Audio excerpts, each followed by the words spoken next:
Chapter 123. Determined Madame Fang and her daughter found it. Soil and protection issues, and fruit tree cultivation techniques. After reading 2 thick books, Yundong felt that it was almost a new year. Moreover, it was definitely not possible to rely on just 2 books. She had to find someone who had grown fruits to discuss it. She could still give it a try. However, fruit trees could not mature in a short period of time. It was quite short for them to bear fruits in a year. Before that, she could only go elsewhere to buy seasonal fruits. Yundong put the book back into her spatial storage. This time, she specially found a corner so that it would be easier to look for fruits again. Then, she picked up the bag of pears again and left. She had to test something and see if there was a market. However, when she went out, she realized that it was already very late. Dong Xiulan was already cooking dinner in the kitchen. She paused. One guess will have to wait until tomorrow. Yundong decided to prepare the things first. She found 2 pieces of bamboo in the courtyard and started to peel them with a knife. It did not take long for it to be cut into more than 10 small wooden sticks. Yunshu saw it and hurriedly ran over to ask, "Eldest sister, why are you cutting the wooden sticks?" "You'll know tomorrow." Not only did Yundong cut the wooden sticks, but she also dug out many molds of various shapes. This time, even Yunka and the Zheng siblings were extremely curious. They gathered around her and watched seriously. When Yundong was done, she realized that there was a circle of children around her, including Madame Yang. She laughed and put the things away. "What are you all doing? Auntie is busy in the kitchen. Aren't you going to help?" The children instantly dispersed. After dinner, the sky turned dark. Shao, Qingyuan and Lu Wei still hadn't returned. Luan had returned from the county city, but he looked listless and uncomfortable. Yundong guessed that he might have been scolded. Madame Fang and her daughter picked wild vegetables for another day and returned empty-handed. Yundong wanted to laugh, but she had clearly underestimated the stubbornness of the mother and daughter. The next morning, when she went out to the homestead to look at the house that was being built, she saw them at the foot of the mountain again. Yundong was speechless. "Did the 2 of you pluck all the wild vegetables at the foot of the mountain?" Feng Danning was beside her, looking energetic. "At this rate, we'll be able to set up the beam soon. When you're free, go to 6th grandfather's place and ask him to pick a good day for you." The start date of construction was chosen by 6th master. He was considered the most senior elder in Yongfu village now. Yundong nodded as he walked into the house. "Can one dig a well in this house? After you told me 2 days ago, one got someone to take a look. The front yard won't do, but there's a spring in the backyard that can be dug out. Shall one show you?" "Okay." Feng Danning brought her to the backyard. There was a place surrounded by wooden planks, probably to market. "This is it." Yundong looked at the location. It was actually not very good. However, it was better to have a spring than nothing. There was no need to specially get water from the well. It was much more convenient to cook and wash clothes. After looking at the house, Yundong returned to the Zheng family. There was no one in the courtyard, so the children followed Luan to walk the horses. Madame Dong was brewing medicine in the kitchen. When she saw her return, she carried the medicine jar to the next room to see Zheng Hu. Yundong thought of the things she had prepared yesterday and immediately ran to his room. She took out the pears and wooden sticks and went straight to the kitchen. She washed a few pears, peeled them, and cut them into pieces. Then, she used gauze to squeeze out the juice. Chapter 124. Shao Qingyuan is back. It was a pity that she did not have a juicer. Otherwise, she would not be so tired. After squeezing the pears dry and filtering them twice until there was no residue left, she placed them aside as a backup. Then, she started a fire and took out rock sugar and malt sugar. Add pear juice and rock sugar to the pot. Boil it and add a certain amount of malt sugar. The temperature had to be very high. Yundong's forehead was already drenched in sweat. After boiling it for a long time and seeing that it was about time, she slowly poured it into the mold she had made last night. Afraid that she would not be able to take it out if it stuck, she specially applied a thin layer of oil paper under the mold. Then she took out a small wooden stick. This wooden stick had been cut extremely thin by her, and it was not much different from the kind of wooden stick used for lollipops. When everything was done, there was a chatter at the door. Then Gu Yang's childish voice could be heard. "It smells so good. Eldest sister made food." After saying that, she ran towards the kitchen and quickly saw the candy on the table. The little girl's eyes lit up. "Big sister, what is this?" "Fruit candy," Gu Yundong said with a smile. She stopped her small figure. "You can't eat it yet. Wait until it's cold and solid." Actually, it was best to put it in the fridge for a few hours, but the conditions here did not allow it. However, the temperature was low now, so they did not have to wait too long. Gu Yunka clicked her tongue and looked at her eagerly. "Then I'll help eldest sister keep an eye on her." "All right, just watch." The young lady insisted on torturing herself, so Gu Yundong had no choice. But she was very obedient. If she said she would not eat it, she would not eat it. Gu Yundong was very assured. After a while, the other children came in. Even Luan sniffed as he walked to the kitchen. "What's that smell?" "It's sweet." "Candy," Gu Yunka said. When she saw Luan reaching out to take it, she immediately glared at him angrily. "Eldest sister said that you can't eat it yet." "I'm just looking." Luan defended himself. The little girl put her hands on her hips. "You're clumsy. You can't touch it." Luan felt that he had been discriminated against by the little girl.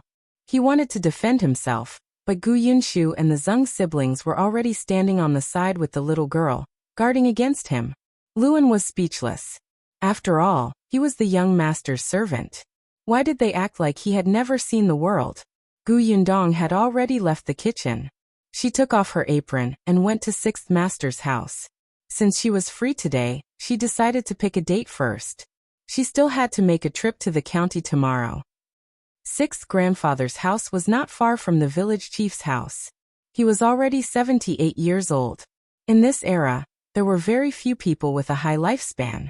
Everyone said that sixth great-grandfather was blessed, and that his children were filial. Now he was also respected in the village. Sixth grandfather knew that it was inconvenient for them to live in someone else's house now, so they were in a hurry to move into the new house. Therefore, when choosing a date, he tried his best to choose the nearest one. Gu Yundong took the date and thanked him. She left a bag of soft pastries for Sixth Master before leaving happily. Unexpectedly, as soon as she went out, she saw Madame Fang and her daughter walking home. Beside them was Madame Zhou, whose expression was very ugly. Gu Yundong had sharp ears and eyes. She could vaguely hear Madame Zhou's dissatisfied voice. "It's not like we don't have vegetables at home. Even if you want to eat wild vegetables, you can go alone. Why do you have to surround the foot of the mountain all day? Your chickens have all run out, and the pigs are so hungry that they keep crying. Why? Don't you want to live a good life?" Gu Yundong suppressed his laughter and strode back. Unexpectedly, she heard Lu Wei's exaggerated voice the moment she reached the Zhang family's door. Madame Fang and her daughter were too lucky. They had just left, but Xiao Qingyuan and Lu Wei were already back. Chapter 125. Inquiring about something, Gu Yundong could not help but quicken his pace. The Zhang family's door opened, revealing Madame Dong's anxious expression. "Yundong, you're back? What happened?" Madame Dong sighed. "Qingyuan was injured. I'll bring him some medicine." "Injured?" Gu Yundong turned around and followed Madame Dong into Xiao Qingyuan's house. As soon as she entered, Gu Yundong could not help but widen her eyes and gasp. It seemed like they had gained a lot in the mountains these past few days. Not only were there wild chickens and rabbits in the courtyard, but there were also 2 silly roe deers and a tiger. They had really caught a tiger. Could Xiao Qingyuan have been seriously injured by such a big tiger? Gu Yundong retracted his gaze and hurried into the inner room. "Auntie, if he's injured, you should find a doctor." She stopped mid-sentence and met Xiao Qingyuan's clear eyes. After not seeing each other for a few days, Xiao Qingyuan seemed to have lost a lot of weight. His clothes were tattered and he looked a little disheveled. However, his eyes were still as bright as before. No, it felt more aggressive than before. Aggressive. Gu Yundong blinked. When she looked again, Xiao Qingyuan's eyes had become cold and indifferent again. Had she seen wrongly just now? Before she had time to think about it, Lu Wei's chattering voice had already sounded. "I also asked him to see a doctor. I know Dr. Zhong from the county city's Onren clinic. He's skilled in medicine, and we'll definitely be able to heal you. Don't force yourself. I know it's my fault this time. If it weren't for saving me, you wouldn't have been injured. I promise that next time, 111 obediently stay on the tree and won't come down again. There won't be a next time. Xiao Qingyuan glanced at him. Lu Wei choked for a moment, and waved his hand after a while. We'll talk about this later. Let's go see a doctor first. It's just a small injury. There's no need. Only then did Yundong see clearly where Xiao Qingyuan was injured. There was blood on his shoulder, but fortunately, it did not look very deep. Looking at him standing there in high spirits, his life was definitely not in danger. Yundong heaved a sigh of relief. Xiao Qingyuan glanced at her discreetly and smiled. He said to Lu Wei, "Go boil water. 111 go back to my room to apply the medicine." This wasn't the first time Xiao Qingyuan had been injured. His family had prepared trauma medicine. The medicine that Madame Dong had brought was for Zhenghu. It was useless to him. Seeing that he couldn't persuade him, Lu Wei felt a little vexed and guilty. He sighed and shouted at Luan, "Have you boiled the hot water? Your young master stinks." Yundong had wanted to walk to his side and ask about the situation when they entered the mountain, but she immediately took a step back when she heard this. "Lu Wei, you're too obvious, aren't you? You actually dare to despise my peerless handsomeness?" He snorted and deliberately walked towards Yundong. Yundong picked up a stick and pointed it at him. Stop. Talk from this distance." Lu Wei was so angry that his nose was crooked. Fortunately, Luan ran over at this moment to let him take a shower. Seeing this, Yundong returned to the Zheng family with Dong Xiulan.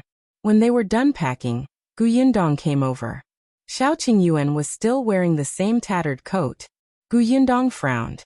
He and Lu Wei were both eating porridge while Luan was preparing the horse. It seemed like they would be leaving soon. Yundong immediately sat at the side and asked Lu Wei, "One want to ask you something." Chapter 126. Who is Brother Qin? You want to ask me for something? Lu Wei glanced at her, then turned around with the bowl of porridge in his hand with his back facing her. Back then, you were full of disdain for me. Now you want to ask me questions just like that? Are we very close? The corners of Yundong's mouth twitched. So be it. She turned her head and spoke to Xiao Qingyuan. There's a lot of prey. How you plan to deal with them? Xiao Qingyuan put down the bowl and said, "Leave these pheasants and wild ducks at home to eat. Pack them up and keep them. Young Master Lu bought that big worm. As for the 2 roe deers, one is for young Master Lu to bring back, and the other is for us to keep at home." Great. It just so happens that I haven't eaten roe deer meat before. Yundong's eyes lit up. Now Xiao Qingyuan's food was brought over by the Zheng family. When he said that he keep the meat at home to eat, he actually meant that he would stay at the Zheng family's house and eat together. However, before he could finish speaking, Lu Wei suddenly turned around and almost threw out the porridge in his hand. "No, you have to give me both the roe deers. I specially followed you into the mountains to hunt for that roe deer. I prepared that for Brother Qin." Yundong was still talking to Xiao Qingyuan. "How much money did you sell the tiger for? Let me tell you, this thing is full of treasures and is very valuable. It's not cheap to sell. Don't be cheated by young Master Lu." Xiao Qingyuan smiled and nodded. This tiger skin is incomplete. There are several wounds on its body, and its fur color is not very pure. The price is a little low. The tiger bone and whip were sold according to the purchase price of the pharmacy. In addition, there's tiger meat. Did the 2 of you hear me? Lu Wei suddenly placed the bowl on the table. We're talking about the roe deer. One said that I want both roe deers. Also, Yundong, what kind of person do you think one am? Would one go and cheat Xiao Qingyuan? He saved me. Am one that kind of ungrateful person? Who is Brother Qin? Yundong suddenly asked. Lu Wei subconsciously replied, Brother Qin is an impressive figure. He was a scholar at 3 years old and a martial artist at 5 years old. He knows everything in the world. He's also the youngest top scholar in this dynasty. When he was 18 years old, he was appointed as the top scholar by the late emperor. Lu Wei suddenly shut up and snorted. Why are you asking this? Yundong said. I'm just curious. Seeing that you value Brother Qin so much and insist on keeping both roe deers for him, he should be an impressive person. Listening to you, it's true. I didn't expect young Master Lu to know such a person. Of course. We're very close. Although Brother Qin might not remember him, he was definitely going to call him Brother Qin. Since he's the top scholar, shouldn't he be an official in the capital? Young Master Lu, are you sending the roe deers to the capital? Lu Wei shook his head. He's not an official in the capital. He's in Fengkai County now. In Fengkai County? What for? Lu Wei stopped halfway and snorted again. Why are you asking so many questions? Anyway, it has nothing to do with you. By the way, didn't you say that you wanted to ask me about something? What is it? Ask me. I'll tell you what one know. Gu Yundong resisted the urge to roll her eyes. Are you a pig? Why do you keep snorting? However, seeing that it was getting late, Lu Wei and the others should be leaving in a while. Anyway, he was no longer as awkward as before. I want to ask about the school in the county. However, Lu Wei suddenly stood up and knocked over the stool behind him. Chapter 127. School is settled. Gu Yundong was shocked by him. She looked up and saw his furious expression. One was wondering why you kept asking me about Brother Qin. It turns out that you're waiting here. You also want your brother to enter Brother Qin's school, right? Gu Yundong was dumbfounded at first, but then her eyes lit up. So this Brother Qin opened a school in Fengkai County. Wait a minute, Lu Wei just said that he was the top scholar, right? From the way he addressed him, that guy didn't sound very old. Gu Yundong looked at Lu Wei with a smile. Don't be agitated, don't be agitated. Sit down and calm down. Tell me about Brother Qin's school. Lu Wei was stunned. He looked at her for a long time, and suddenly realized that he had confessed. He was instantly annoyed. He looked at Gu Yundong accusingly. I don't know what you're talking about. Hey, are you looking for a fight again? Shao Qingyuan had already finished his porridge, and could hear their conversation clearly. He wiped his mouth and said to Gu Yundong, leave the 2 roe deers at home to eat. It's easy to keep them in this weather.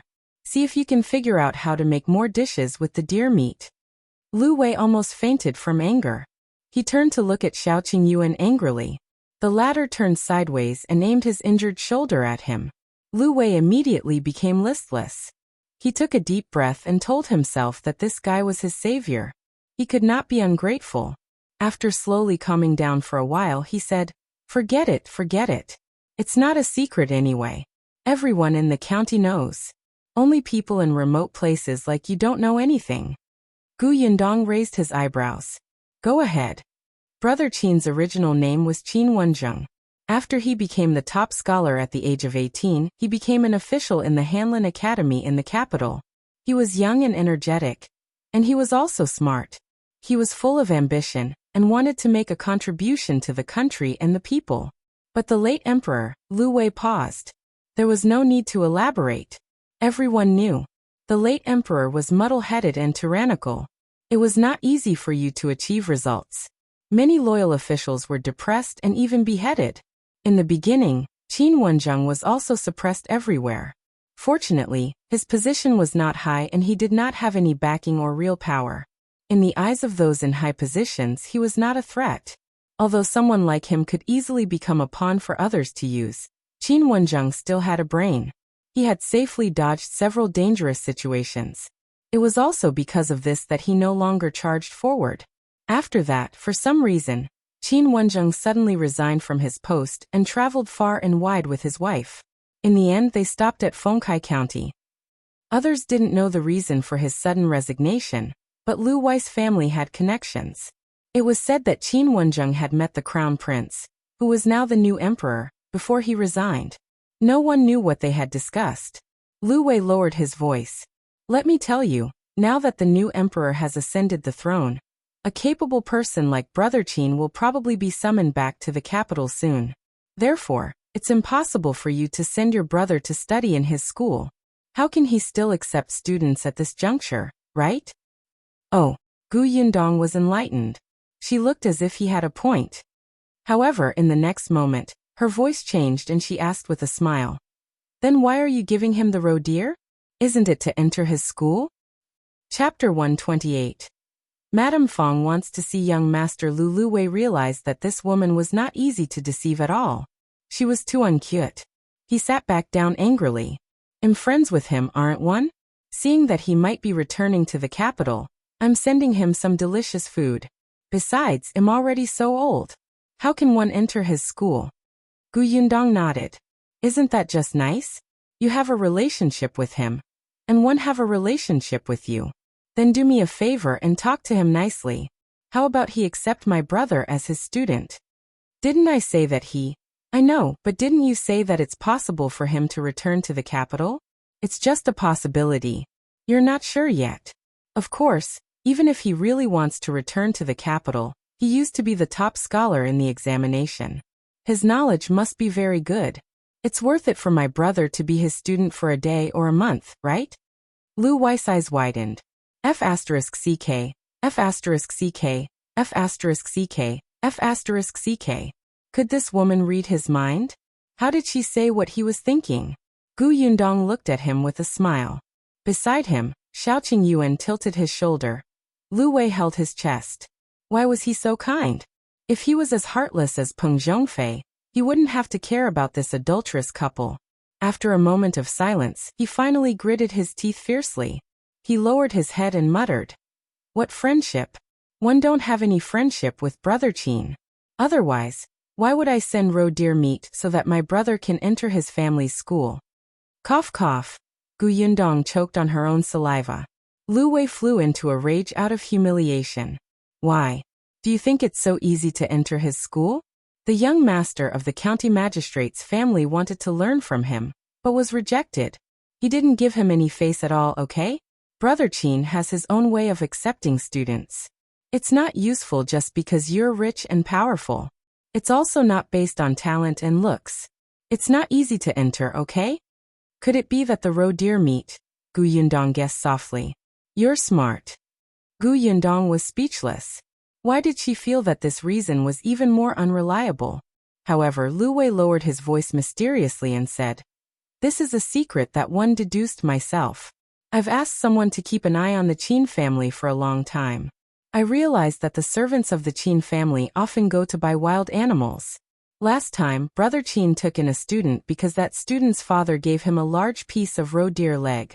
I promised my father that I would definitely send my brother to his school. That's why one entered the mountains fearlessly. Do you think it's easy for me? So you're not allowed to snatch it from me. Yundong felt that it was even more unreliable, especially when Lu Wei said that he had deduced it.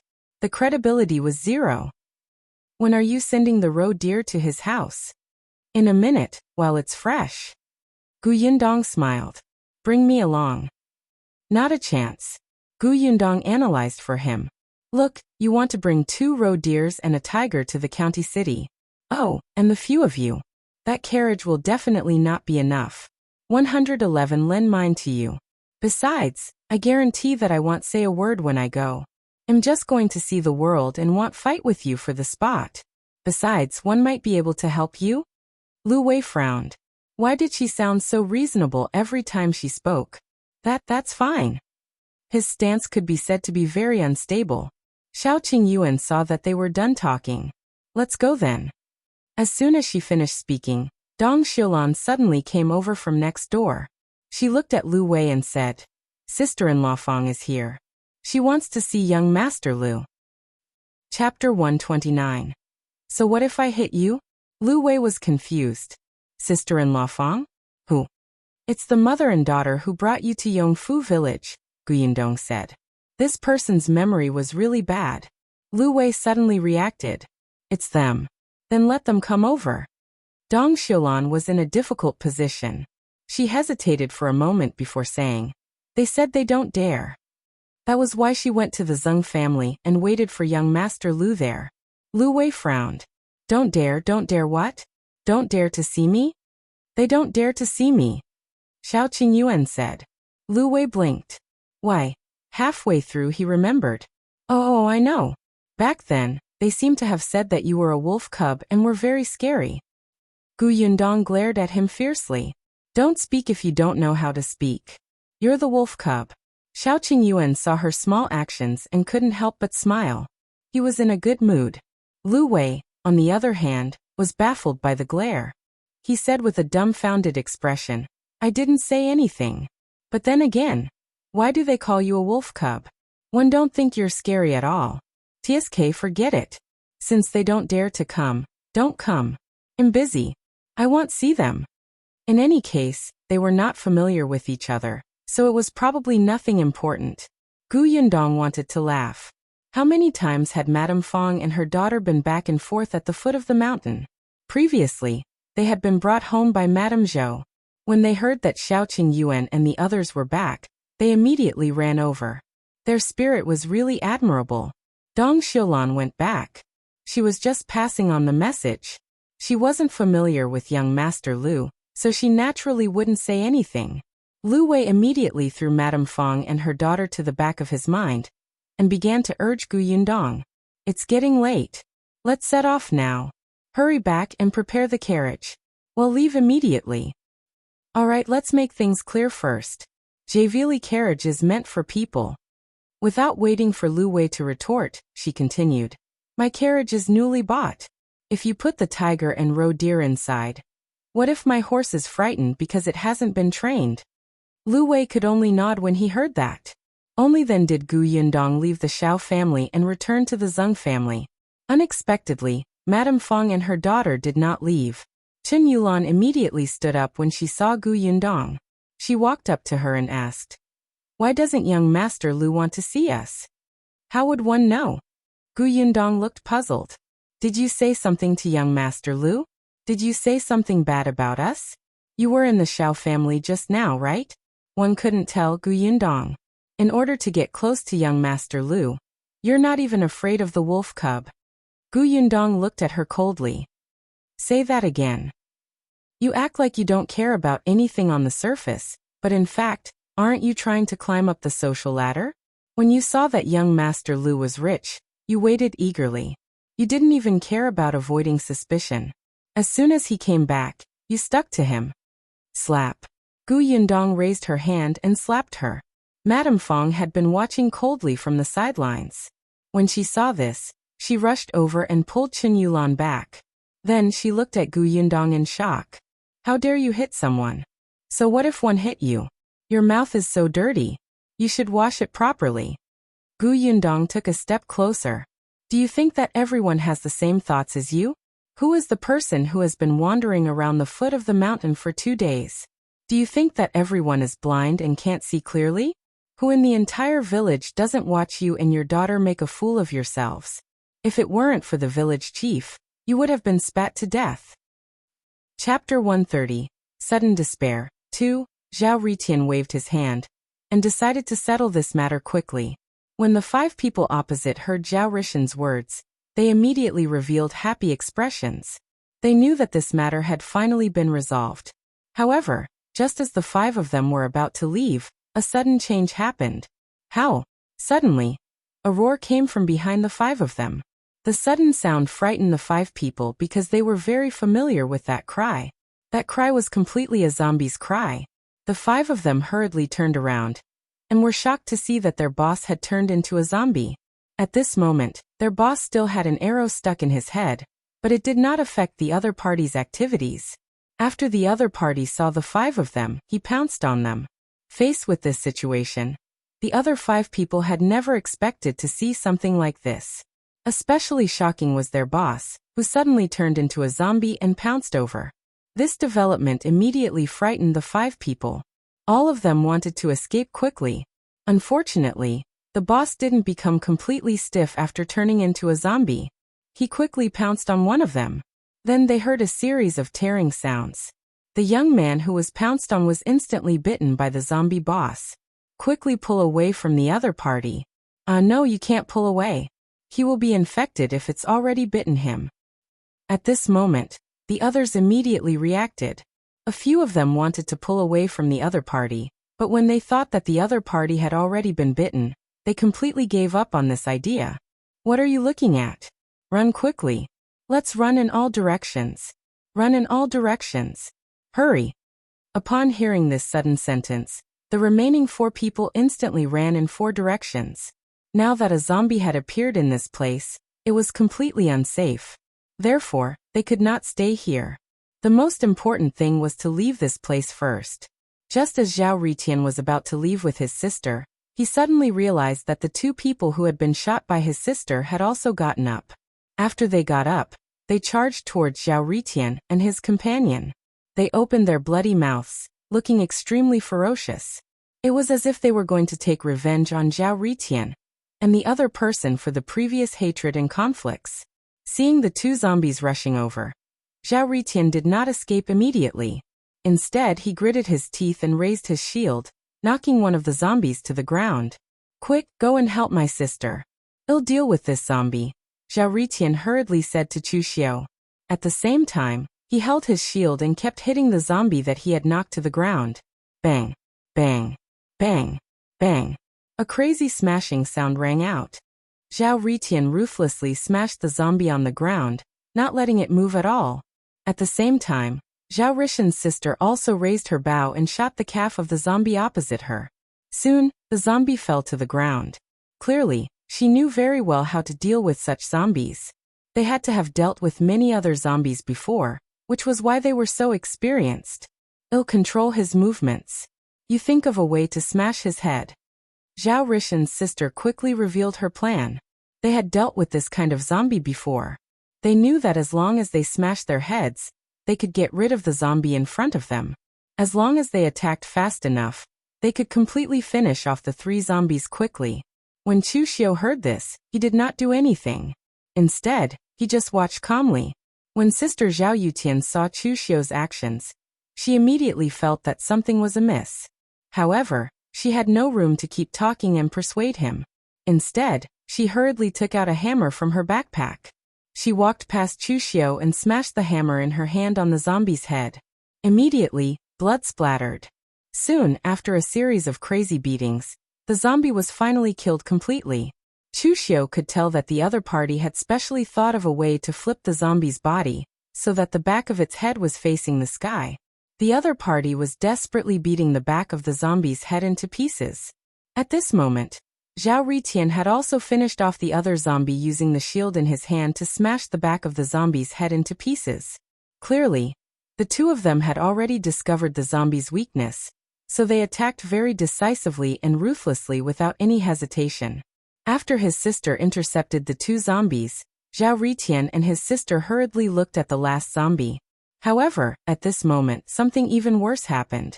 "Help! No! Why are there so many zombies here? Where did they come from?" The 4 people who had escaped previously actually ran back one by one.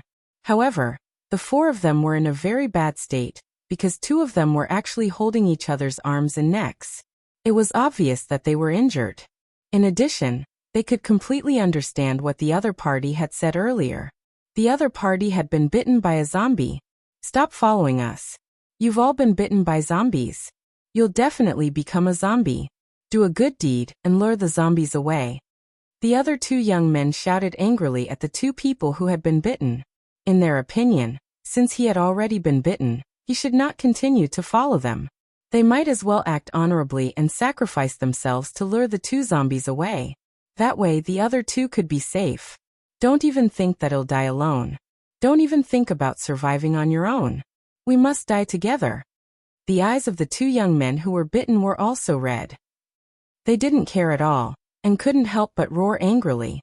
The argument between the 2 immediately attracted the attention of the other zombies. Soon a large number of zombies rushed over from all directions. Clearly, they were attracted by these 4 people. After seeing the current situation, Zhao Ritian and his sister looked at the current situation in despair. If there were only a few zombies coming at them, they would have the confidence to think of a way to escape, but the zombies' numbers were already too terrifying. The current number was no longer that simple. It was no longer a question of whether they could escape, but a question of whether they could keep their corpses intact. "Sister, it looks like this is the end of us. It looks like we have no way of leaving this place," Zhao Ritian said helplessly. Although he said that there was no way, his eyes were filled with unwillingness. Although Sister Zhao Ritian did not say anything, A very sad expression appeared on her face. She had not expected that they would encounter such a thing when they were clearly about to leave this place. It seemed that this was their fate. All right, we're all going to die here next. What a pity. I've never touched a girl's hand in my life, Zhuangzi said with some distress. Now he felt that he was really regretful. However, at this moment he suddenly saw Chu Xiu walking in. It indeed made him feel a little strange. Hey brother, why aren't you afraid at all? Could it be that you've already ignored life and death? At that moment he was a little puzzled. This was because Chu Xiu did not look like someone who was facing death at all. Instead he looked like he was on an outing. It's very simple, because these zombies are not a problem for me. Chu Xiu replied very calmly. Brother, your mental fortitude is really good. You can actually make such a cold joke at this time, Zhuangzi said speechlessly. He did not expect Chu Xiu to be so good at making cold jokes. Now he felt that there was indeed something wrong with Chu Xiu's brain. Since he could still say such words at a time like this, he only felt that it was a little ridiculous. Looking at the huge number of zombies rushing towards them, Zhuangzi suddenly wanted to smoke a cigarette. This was because the scene in front of him was very similar to the scenes in movies. The male lead was facing a large group of zombies as he smoked calmly and bravely faced this group of zombies. Chapter 131. Familiar figure. Madame Fang took a step back and looked up to see Qingyuan walking out. She immediately started crying. Sister-in-law, you're poking at my heart. I've been Brother Qian's widow for so many years and rarely left the house. One didn't expect to hear you say this. I might as well die. Madame Zhou sneered. Go back to your house and cry. Qingyuan frowned and walked out from behind Madame Zhou. All right, you're her sister-in-law. What are you saying? Yes, one don't know how to speak. She didn't do anything wrong. 111 leave. Madame Zhou glared at Qingyuan fiercely before turning around and returning to her room. Qingyuan frowned even more and looked at Madame Fang impatiently. Why didn't he feel that Madame Fang was so unreasonable in the past? Don't cry anymore. Your sister-in-law has been in a bad mood for the past 2 days. Don't take what she said to heart. Go back first. Uncle, you also think that what I did was wrong, right? One really don't have any other intentions. It's just that young Master Liu's family is in the county city. They have a big family and power. In the future, when Yulan marries into the Wu family will also want to do some small business in the county city. If we can build a relationship with young Master Liu, it will be helpful to the Wu family. Yulan will also have a status in the Wu family. Qingyuan sighed. All right, I understand. You guys can go home first. Seeing that he did not believe her, Madame Fang was a little anxious. However, Qingyuan looked like he was unwilling to say more. She could only bite her lip and bring Qingyuan home. At this moment, Yundong had long forgotten about the mother and daughter, and had already prepared the carriage. On the other side, the big tiger and roe deer had already been loaded into Lu Wei's carriage. However, Luan was a coward. Even if it was the tiger's corpse, he was still very afraid. Therefore, he could only let Shao Qingyuan drive the carriage. Luan ran to Yundong's side and jumped into the carriage. As a result, only Yundong and Lu Wei were left in the carriage. Yundong was speechless. Lu Wei. When the carriage left the village, Yundong suddenly shouted, Luan, come in. 111 drive the carriage. Luan was so frightened that he subconsciously entered the carriage. Yundong took the reins and sat on the shaft swaying. Lu Wei's face was ashen. He was despised again. Yundong drove the carriage behind Shao Qingyuan. Her driving skills were not very good. Shao Qingyuan saw that there was still time and slowed down slightly. When they arrived at the county city, the surroundings immediately became lively. Wind Chaser was a good horse. He was used to following behind Shao Qingyuan's carriage and did not need Yundong to exert much effort. Qin Wensheng's school was in the east of the city. Lu Wei had to return to the Lu residence to bring his brother over first. Unexpectedly, when they were about to reach the Lu residence, Yundong suddenly saw a familiar figure flash past. She was suddenly stunned. She sat up straight and turned around. At the next moment, she grabbed the reins and jumped down from the shaft. Luan, come out and drive. One have something on. I'll be back in a while. With that, he ran away. Lu Wei lifted the curtain of the carriage and only had time to see her back view. Shao Qingyuan, who was in front, also heard it. He subconsciously stopped the carriage and jumped down, wanting to chase after her. She was stopped by Lu Wei. She said she'll be back in a while. Anyway, I've already told her the address of Brother Qin's school. She'll find it. Lu Wei felt that since she was in such a hurry, she definitely wanted to go to the toilet. Chapter 132, It's Gu Dajiang? But Gu Yundong had already chased after the familiar figure in front of her and turned into another street. The person in front walked very quickly. Gu Yundong could only call out to him, Gu Dajiang, Gu Dajiang. However, that person did not react at all. In the blink of an eye, he entered an alley. Gu Yundong hastened his pace, afraid that the wrong person would disappear. However, this street was a little congested. There were even stalls in front. Gu Yundong was anxious and could not care less. She directly passed through the stall. She thought that she would be able to jump over, but the stall owner suddenly stood up.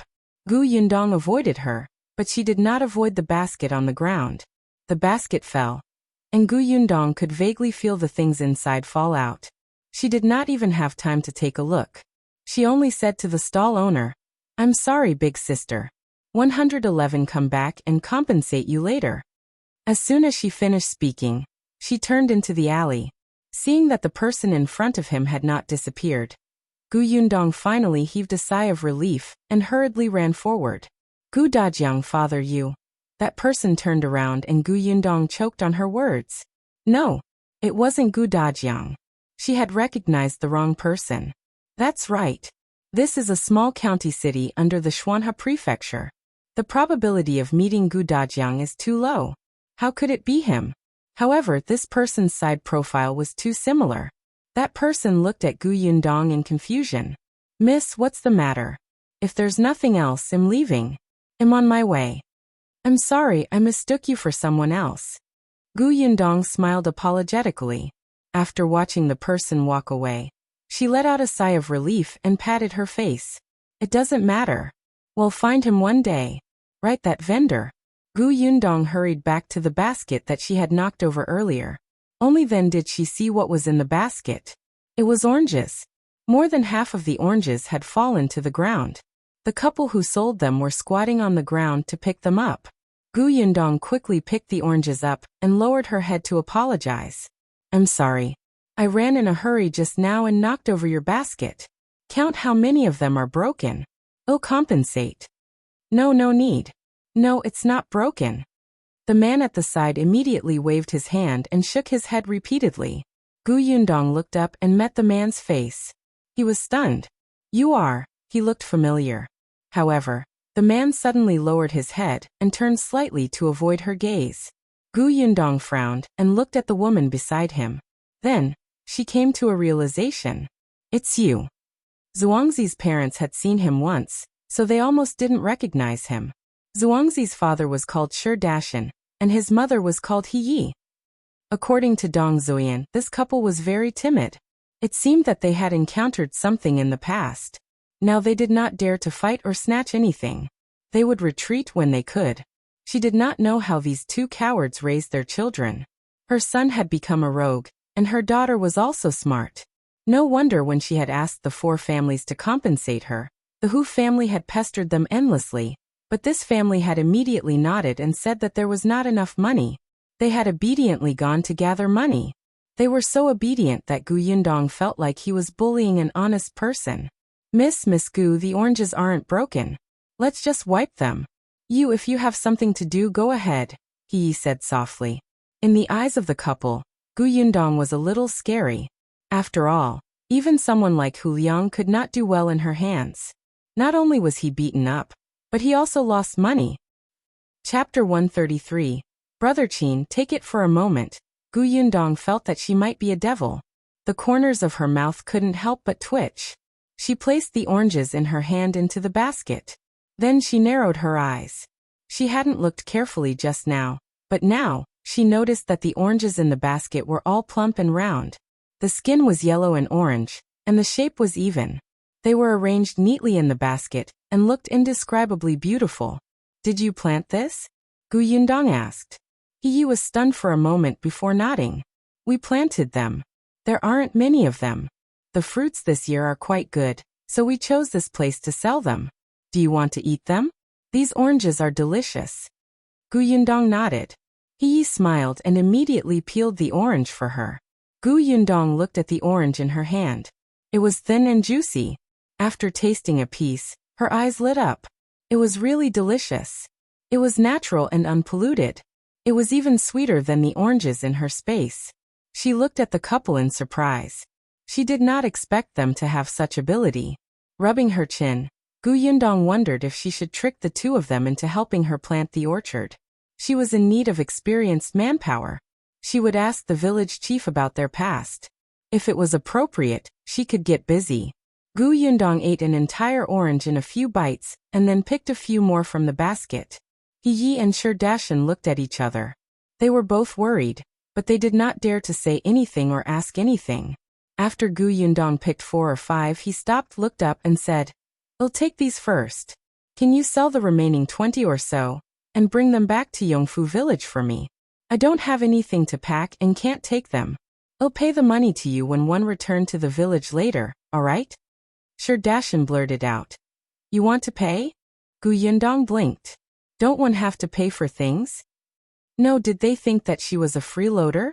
Shao shook his head repeatedly. No. That's not what I meant. Gu Yundong held his forehead. This expression was simply exposing himself.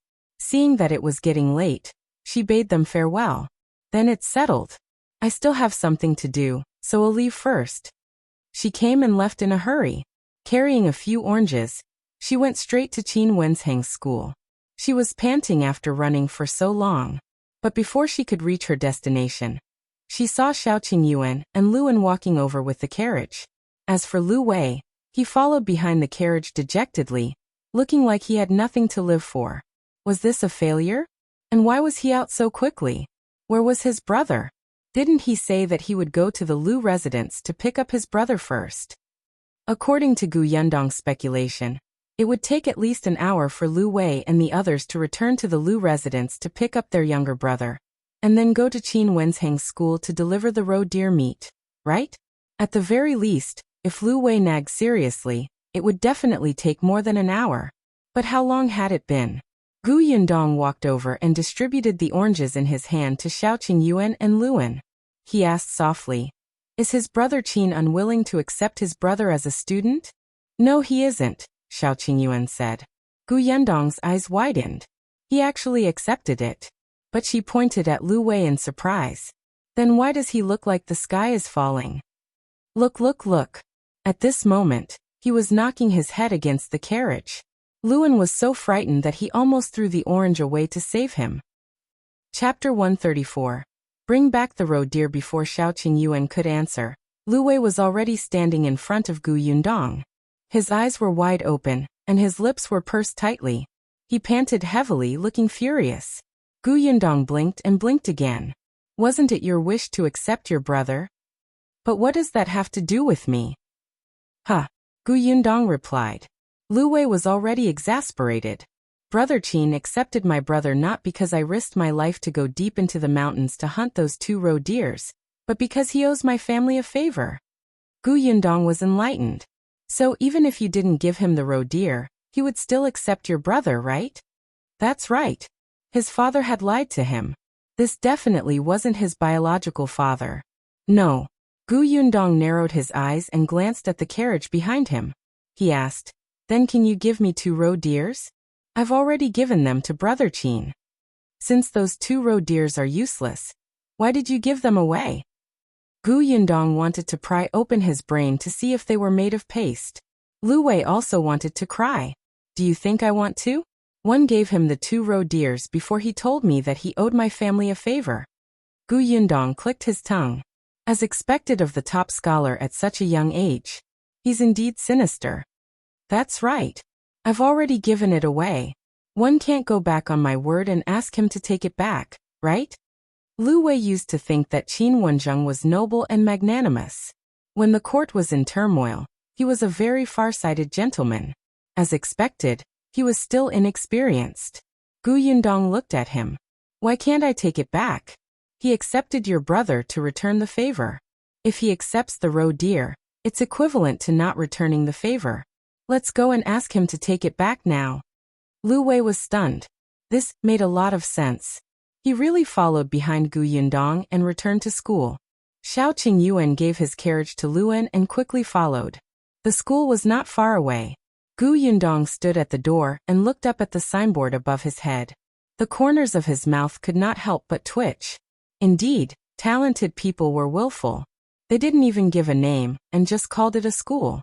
The concierge knew Lu Wei. When he saw that Lu Wei had returned, he was a little surprised. He hurriedly went forward and asked, "Young Master Lu, is there anything else?" Lu Wei looked at Gu Yundong and said hesitantly, "I still have something to say. I'm here to look for Elder Brother Qin. Please inform him." The concierge nodded and quickly ran inside. Lu Wei thought about it and turned to Gu Yundong. "You want those 2 roe deers back because you want to send your brother to school, right? But do you think they will still accept your brother if you do that?" Bringing them back and sending them over was no different from taking off your pants and farting. It would even leave a bad impression on Brother Qin. Gu Yundong glanced at him. Was he stupid? Did he really think that she was trying to get the 2 roe deers back? She was just finding an excuse to enter the Qin family. When she saw Qin Wenzheng, she would definitely not mention the roe deers. Gu Yundong did not speak. He just waited quietly. The Qin family was not very big, and there were not many servants. The gatekeeper found Qin Wensheng's servant, and the servant went to the study. "Master, young Master Lu is here again." As he spoke, he glanced at the things on Qin Wensheng's table. It was an arrest warrant. On it was a portrait of a person. That person looked like a real person. It was said that Master had brought him back from the prefectural city. Chapter 135. The painting on the wanted list. Qin Wenzheng was only 26 years old this year, and he was indeed elegant. It was said that back then, the late emperor had hesitated for a long time about choosing him as the top scholar.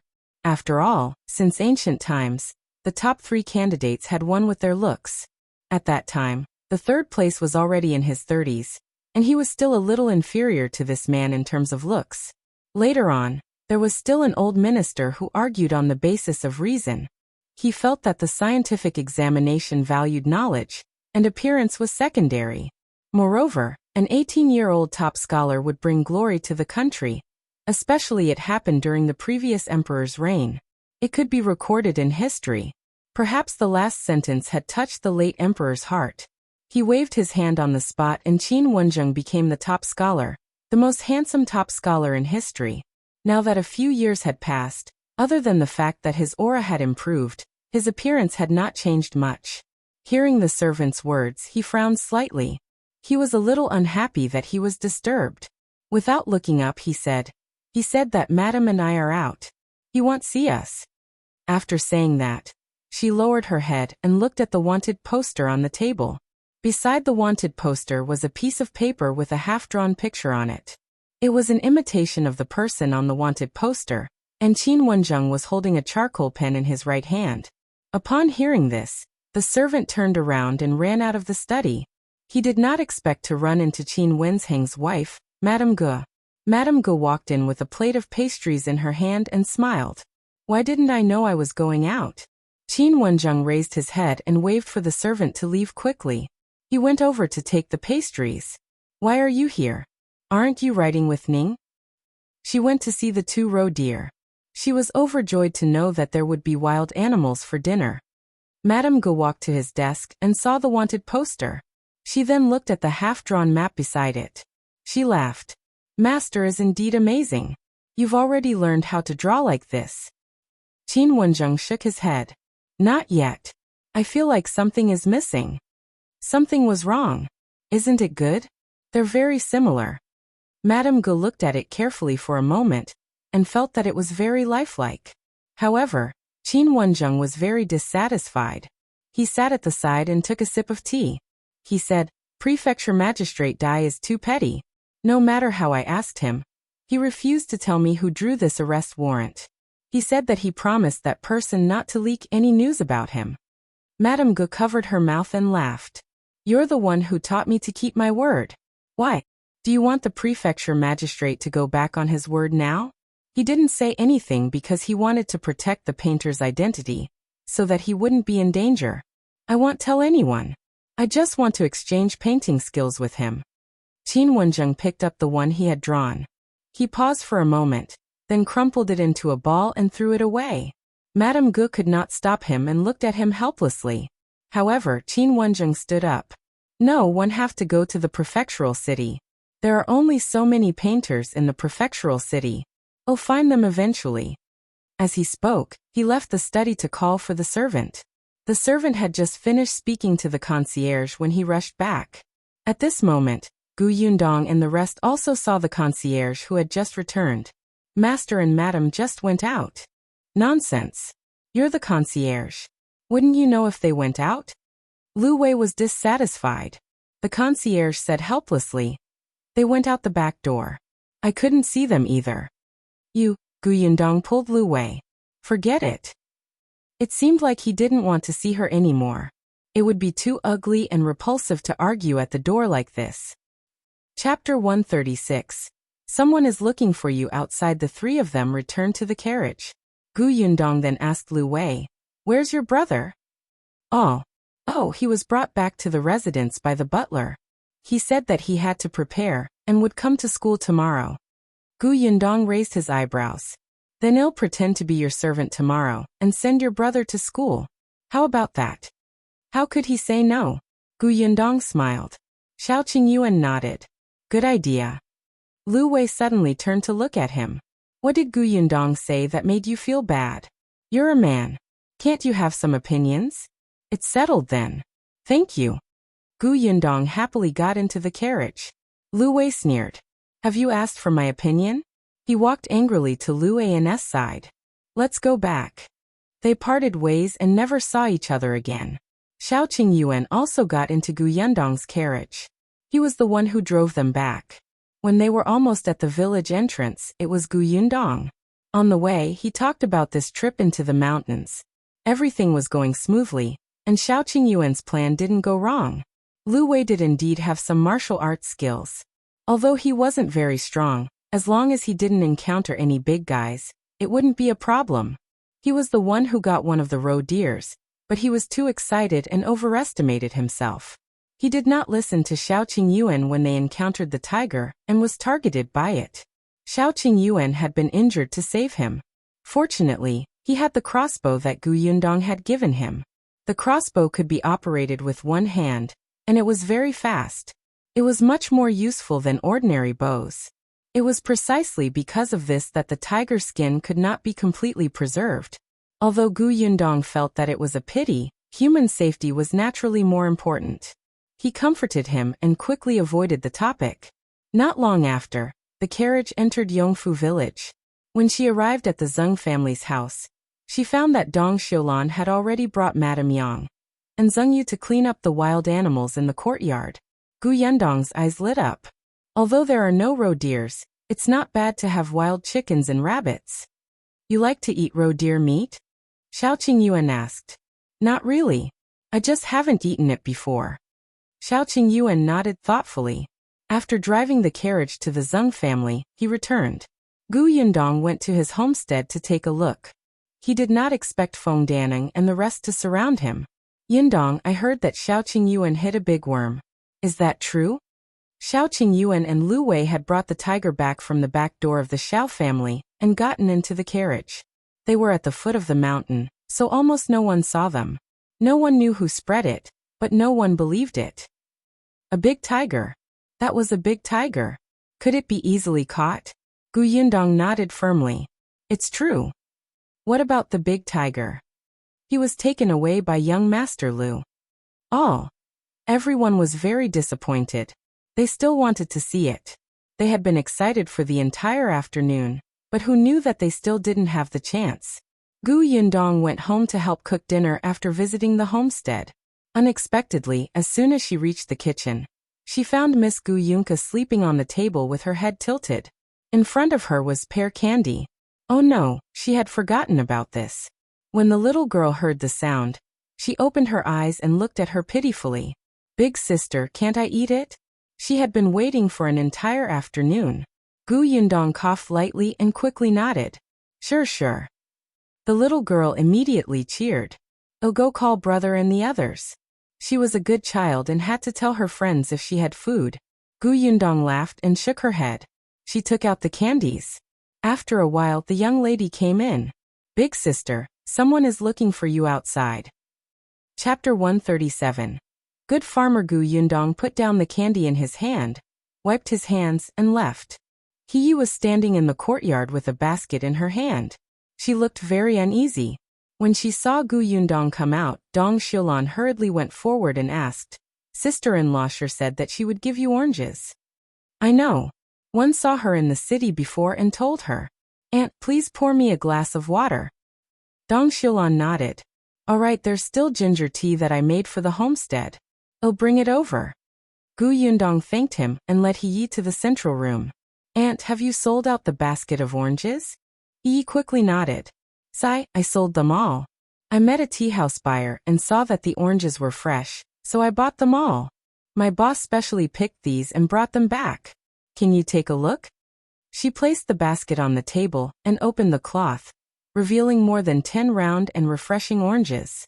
Gu Yundong liked it at a glance.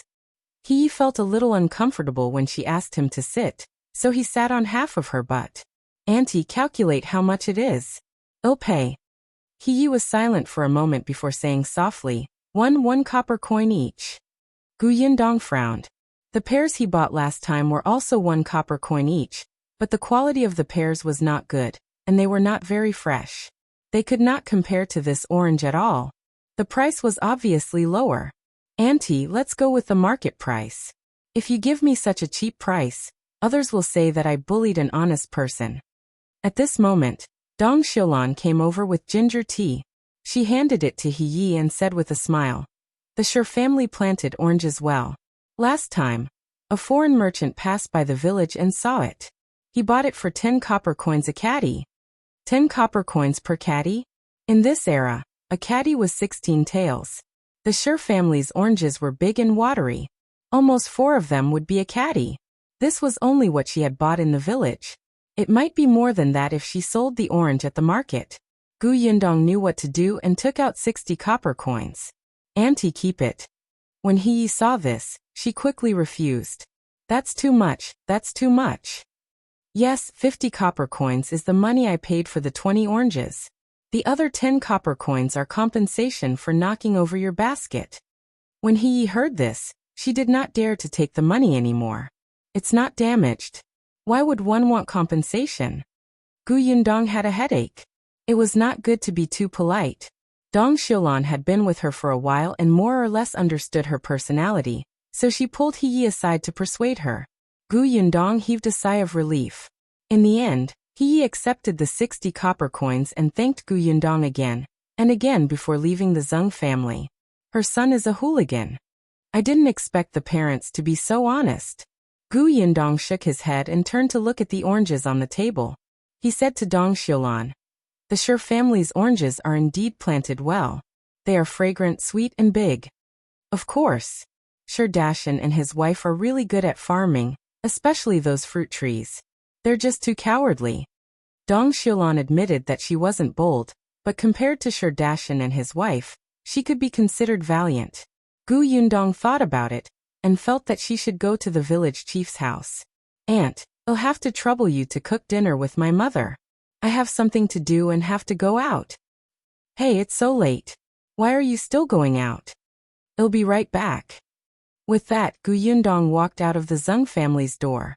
It was only when Gu Yundong reached Chun Liang's house that he realized that it was impolite to come to his house during dinner. Chapter 138.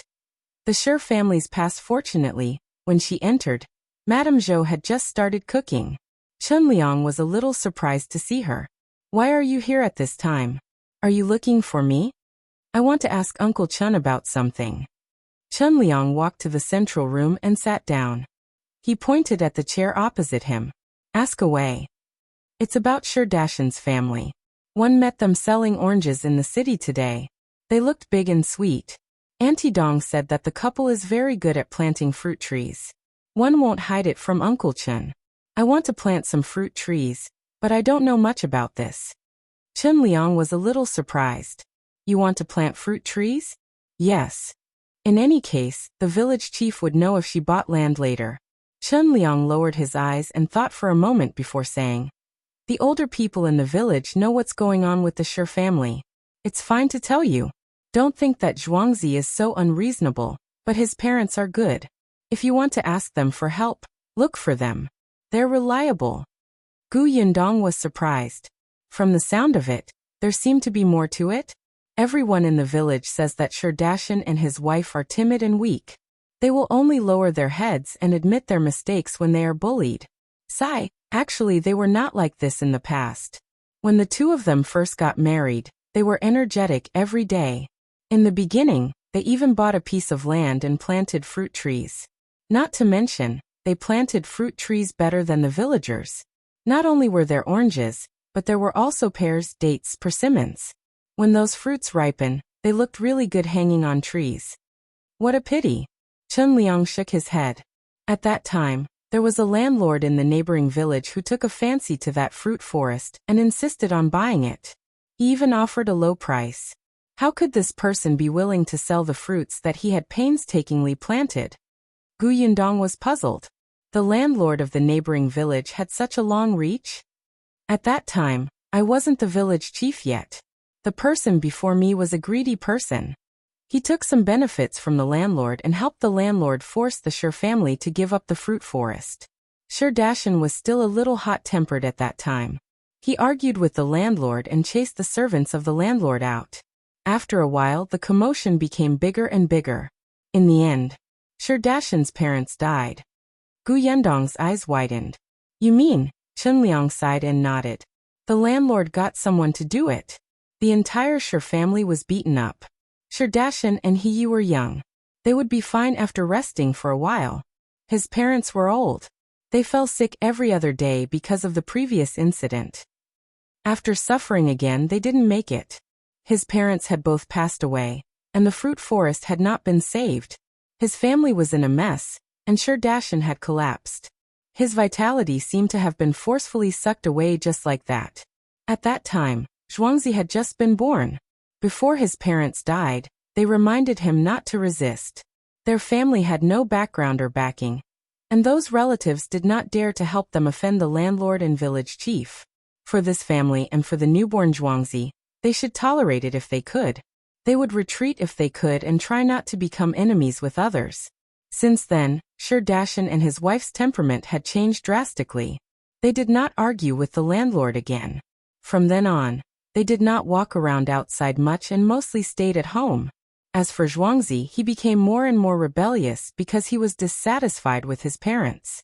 Especially after he discovered that after hanging out with Hu Liang, those people who bullied his family did not dare to cause trouble again. It was as if he had found a way to survive, and became even more uncontrollable. Yundong could not help but sigh. It was no wonder that his parents had passed away. What about the landlord? Chapter 139. Confrontation. When Yundong came out of the village chief's house, the sky was already slightly dark. She was not in a hurry. She walked slowly along the village path. She had been in Yongfu village for so long, but she had never felt the peace of Yongfu village at such a time. The sound of children crying could be heard from this house, and the sound of husband and wife quarreling could be heard from that house. It was lively, as if all kinds of life flashed past her eyes. She should be glad that she came to Yongfu village at the right time, and met Qin Liang as the village chief.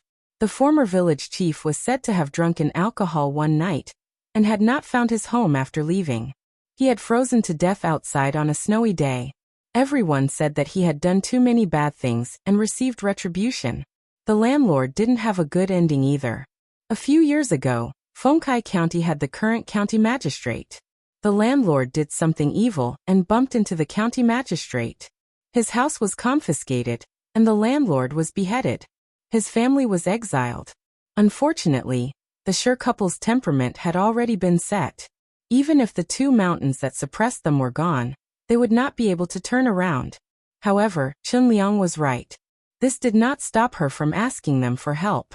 Yundong's mood improved.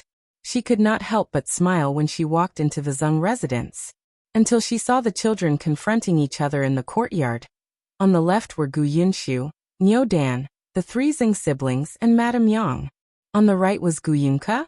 But why did Gu Yundong feel that Gu Yunke, who was alone, was more imposing? The children did not see Gu Yundong enter. They were all holding lollipops, while Gu Yunke had 1, 2, 3, 4, 5. Alright, a whole bunch of them. In terms of the number of lollipops, she was more imposing than the few people opposite her combined. Kiki, you're being too unfair. We each have 1, and you have so many, Gu Yunshu said angrily. Gu Yunke immediately put her hands behind her back and hid the lollipop in her hand. However, in this way, a few candies fell out of the front pocket of her clothes. The little girl was stunned and hurriedly stuffed the lollipops into her pocket. The corners of Gu Yundong's mouth twitched. She had asked Madame Yang to sew this pocket for her. Occasionally, this girl would take some peanuts and chestnuts and put them in the pocket to eat slowly. The lollipop was wrapped in oil paper, so it would not stick to the pocket.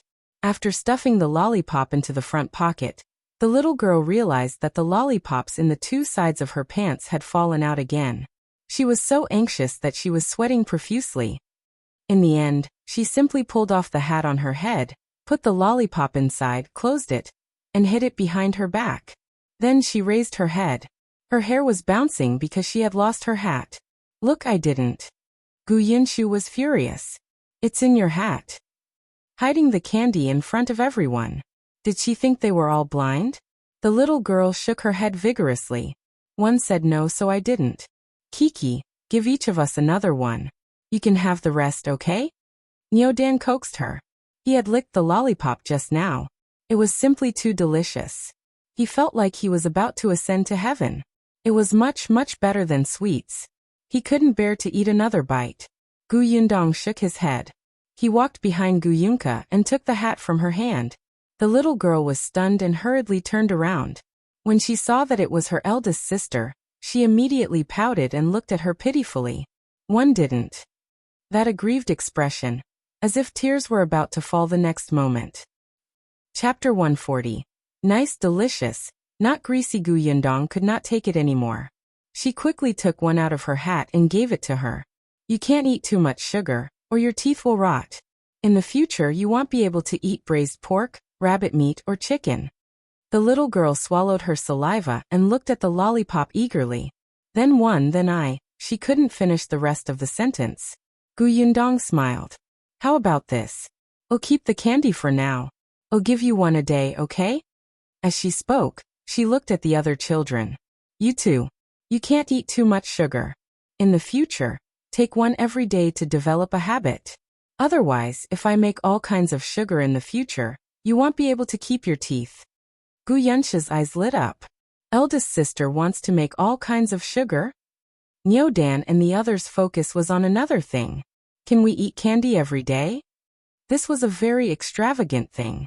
Sugar was very precious. Niu Dan family rarely bought it. Even if they did, they could only eat it during the New Year and festival. It was usually hidden well. Gu Yundong nodded. I just made this candy. Try it and see if it tastes good. I'll try another type of candy tomorrow. Only then did the children start to carefully eat the beautiful and cute lollipop in front of them. Gu Yundong had made several molds before. They were all simple ones. Some were square, some were round, some were heart-shaped, and some were pentagrams. There were almost all of them, and they looked very likable. In fact, if she really started, she could even make models of various small animals. Yes, it's delicious. It's sweet and fragrant. It tastes like pears. Gu Yunshu was the first to speak. His eyes were shining. Niu Dan also nodded vigorously. Previously, he had licked it for the first time and didn't think about it carefully. This time, after eating it, he was so excited that his body was trembling. Sister Yundong, did you really make this? It's even better than what I used to eat. This isn't greasy at all, and it doesn't stick to my teeth. Zheng Yu also said, Sister Yundong, if we sell this, it will definitely be sold out in an instant. This was what Gu Yundong wanted. Do you all think so? It's good-looking, delicious, and not greasy. Zheng Jia was the oldest among the children. Zheng Hu, who had always been taking care of next door, was also quiet. It was rare for him to express his opinion. As for the two youngest and oldest, Zhenglu Guyunke and Madame Yang, they could not be bothered to speak. They ate happily. Yundong was in a good mood. She took out a few more lollipops and handed them to Yunshu. Take them to the next room for your Uncle Zeng and Brother Shao. Go. Then, she gave one to Madame Dong and ate the other. Yunke looked on helplessly as she ate. Her gaze was extremely pitiful. Yundong was amused by her. Don't worry, there will definitely be one a day. If you perform well, eldest sister will reward you with one more. With that, she went into the kitchen. Because the sweets she made had received the unanimous approval of Xiao Qingyuan and the others, Yundong became confident about what she had to do next. At night, she lay in bed and thought about her future development. When she earned money, it would be much simpler to look for Dajiang or treat Madame Yang. The next morning, Yundong put on the carriage and went out. Unexpectedly, when she left the courtyard, she saw that Xiao Qingyuan was already waiting there. Young Master Lu hasn't given me the money. 111 go to the county city too. This is a big deal. Come up then. The two of them went to the Lu residence together. Unexpectedly, when they reached the entrance, Lu Wei was already waiting outside. Chapter 141. 20 Catties. First, Lu Wei had a gloating smile on his face. Yundong's heart skipped a beat, and she had a bad feeling. Sure enough, as soon as she stepped forward, she heard his sly voice. One have bad news for you. Do you want to hear it? Yundong clenched her fists. Could she go up and beat him up? Before she could answer, Lu Wei couldn't help but say, half an hour ago, a servant from the Qin family came over and said that Brother Qin and his wife had gone out and would only be back in a few days. He left my brother some homework and asked him to finish it at home. So your plan to go to school is ruined. Lu Wei felt that his grievances from yesterday were finally swept away. Yundong could not hold it in any longer. She stepped on his foot and turned to leave. Ouch! Lu Wei cried so loudly that even Luan couldn't bear to look at him. Young master, you're the eldest young master of the Lu family. Can you take note of your status? How can you feel so accomplished bullying a 13-year-old girl?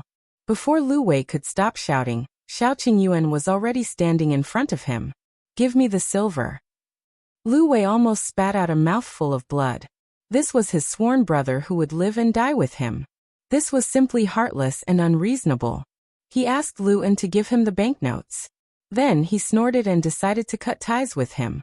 Unexpectedly, Xiao Qingyuan took the banknotes and followed Yundong. Lu Wei. Yundong walked for a long distance before slowing down. Xiao Qingyuan's legs were long, so it didn't take long for him to catch up. Seeing that she didn't seem to be in a good mood, he opened his mouth and said after a while, actually, there are other schools in the county city. You can look at other schools. Yundong sighed. I already know the best one. Why would one be willing to settle for something else? Not to mention anything else, just from the fact that the Lu family spared no effort to send the child over. It could be seen that this was a rare teacher. To be able to become the top scholar at the age of 18, he must be at least more knowledgeable than the other teachers in the county. When the court was in turmoil, his courage to retreat meant that he was not pedantic but flexible. He remembered the Lu family's favor, which showed that he was grateful. If he did not look at their family background to take in students, it was obvious that he would not be greedy, lecherous, and trample on others. In addition, he was young and knew how to scheme against Lu Wei. Yundong was very satisfied. Forget it, he'll come back eventually. Anyway, Yunshu is still young. There's no hurry. Yundong decided to come back after Qin Wenjing returned to the county. By the way, do you know where the largest grocery store in the county is? I want to buy some sugar. She wanted to try orange-flavored candy. It'll take you there. The largest grocery store in the county was also on East Street. It was not far away. When Yundong entered, the grocery store was quite lively. The waiter greeted the other customers. Yundong looked around and frowned slightly. Seeing that she didn't buy anything after walking around, and even looked a little unhappy, the shopkeeper walked over and asked, Miss, what do you want to buy? Our shop is the largest grocery store in Fengkai County. You can buy anything you want. I want to buy white sugar. She looked around but couldn't find it. The shopkeeper was stunned. He looked at her from head to toe. Judging from her clothes, she was also from the countryside. How could she afford white sugar? Miss, this white sugar is not cheap. How much do you want? Let's start with 20 catties. The shopkeeper glared at her. Even the waiter and customers beside her turned their heads in surprise when they heard this. How much do you want? Chapter 142. Can you afford it? 20 catties, Yundong repeated. She didn't know what they were trying to do with their expressions. The shopkeeper frowned. Miss, you're here to cause trouble, right? 20 catties. Do you know how much it costs? How much? 1 tael of white sugar for 25 copper coins. The shopkeeper sneered. Can you afford it? You asked for 20 catties so easily. Yundong knew that white sugar and brown sugar were quite expensive. She had bought sweets on the streets for the 2 children as snacks. The sweets were slightly cheaper. Previously, in the prefectural city of Xian'er Prefecture, she had forgotten to buy white sugar when she went to the grocery store to buy oil, salt, rice and noodles. It was only when she returned to Aunt K's house to take out some things that she remembered. At that time, she wanted to buy it. Aunt Ke said that sugar was expensive and she wouldn't need much anyway. They had it at home, so she could use it at home. Yundong did not refuse. However, the white sugar Aunt Ke took out was not pure white sugar. It was just brighter than black sugar. However, she only used it as seasoning when cooking braised pork. She rarely used it for other purposes. Later on, when she came to Yongfu village, she never thought of buying candy, mainly because it was inconvenient. She had forgotten about it a few times when she went to the county city in town. Therefore, when she needed candy, she could only take it from her space when Madame Dong was not paying attention. Fortunately, Madame Dong did not know what she had brought with her when she came from the prefectural city. She was not as sharp as Aunt Ke. She had specially come over to buy it today. She did not expect it to be so difficult to buy 20 catties of white sugar. And it was so expensive. But hearing the shopkeeper's words, Yundong was unhappy. Why do you care if I can afford it? Do you have it in your provision store? If not, I'll buy it elsewhere. The shopkeeper snorted and asked the waiter to go to the warehouse at the back to get it. He walked to the counter and began to calculate. 1 tael for 25 copper coins. 20 catties costs 8 taels of silver. Miss, have you brought enough silver? Yes. Yundong did not want to say anything more, but the other customers in the shop watched her and started discussing quietly. This girl is quite bold. She actually wants to buy 20 catties of white sugar. She's really generous. Don't tell me she's pretending. Look at the clothes she's wearing. One look and you can tell that she's from the countryside. It's good enough that she has 8 copper coins on her. 8 taels of silver. Let's see what you say later. Hence, the few people who had bought the goods stopped walking and looked at Yundong. Qingyuan stood at the door and did not go in. He did not know what was going on inside. He only saw that Yundong had not come out in a long time. She looked inside. Seeing that she was fine, he turned back. The waiter quickly brought out a large bag of sugar and placed it in front of Yundong. He said arrogantly, "Here, it's all here. Do you want me to weigh it for you?" Yundong opened the bag and looked down. Her expression immediately became complicated. This was also considered white sugar? Shopkeeper, one want that kind of very white sugar. It's like white clouds. Isn't this too black? The shopkeeper suddenly walked out from behind the counter, closed the bag, and put it behind him. What nonsense are you talking about? And very white sugar. Let me tell you, this is the best we have. Are you buying it or not? If not, get lost. He was about to spit out saliva. You're here to cause trouble because our shop's business is good, right? I knew it. You look poor and keep saying that you want to buy 20 catties of white sugar. You've never seen the world, so you're spouting nonsense here. If you have the ability, find me white sugar like white clouds. If you find it, I'll buy it back at 10 times the price. With that, he pushed Yundong. Qingyuan rushed forward and grabbed his hand. He looked at him coldly. Yundong was also annoyed. You're the one who hasn't seen the world. I'll make some for you to see. Don't forget what you said when the time comes. As soon as Lu Wei arrived, He heard her last sentence. Chapter 143. Make it yourself, plant it yourself. The shopkeeper was a little afraid of being beaten up by Shao Qingyuan. He did not dare to look him in the eye and could only say to Yundong, "All right, go and try making some. You stinky girl who doesn't know the immensity of heaven and earth." Ah! When Shao Qingyuan exerted force, the shopkeeper immediately did not dare to speak. Lu Wei knew that this provision store belonged to the Tao family in the county city. Yundong and Shao Qingyuan would be at a disadvantage if this matter blew up. He quickly took 2 steps forward and glared at the shopkeeper. "You snob. Let's go. We won't buy it here." With that, he pulled Yundong and Shao Qingyuan out of the provision store. As soon as they left, the others in the shop suddenly woke up. After a moment of silence, they burst into laughter in the next moment. "That little girl really dares to brag. Is there something wrong with her brain? I think she's talking nonsense. If she had that ability, would she still be dressed like that? She definitely can't take out 8 taels of silver, and is deliberately looking for a way out." That was young Master Lu just now, right? Young Master Lu is getting more and more unreasonable. What kind of friends does he have? Forget about that girl. The man beside her also looks fierce. The shop assistant beside him rolled his eyes and whispered into the shopkeeper's ear. "Didn't our young master lose to young Master Lu in polo last time, and throw a big tantrum at home?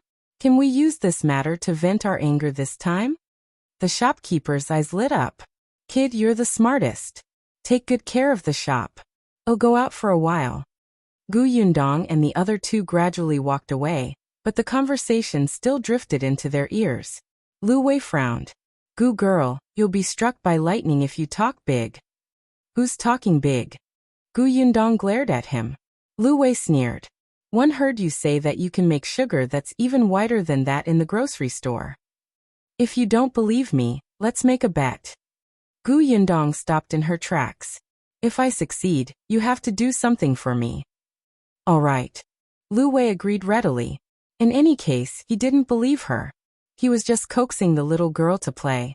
Yundong turned to look at Shao Qingyuan, who instantly reacted. "I'll testify. Then let's go home and get ready." Yundong suddenly became energetic. All right, if there was no sugar, she would make it herself. If there were no fruits, she would grow them herself. When Yundong returned to Yongfu village, she asked Dong Xiulan who planted sugarcane. Coincidentally, the Shi family had it. However, it wasn't a lot. When Shao Qingyuan heard this, he bought a large batch from other places. Yundong was surprised, but she was very happy. She went to look for Shi Dashan.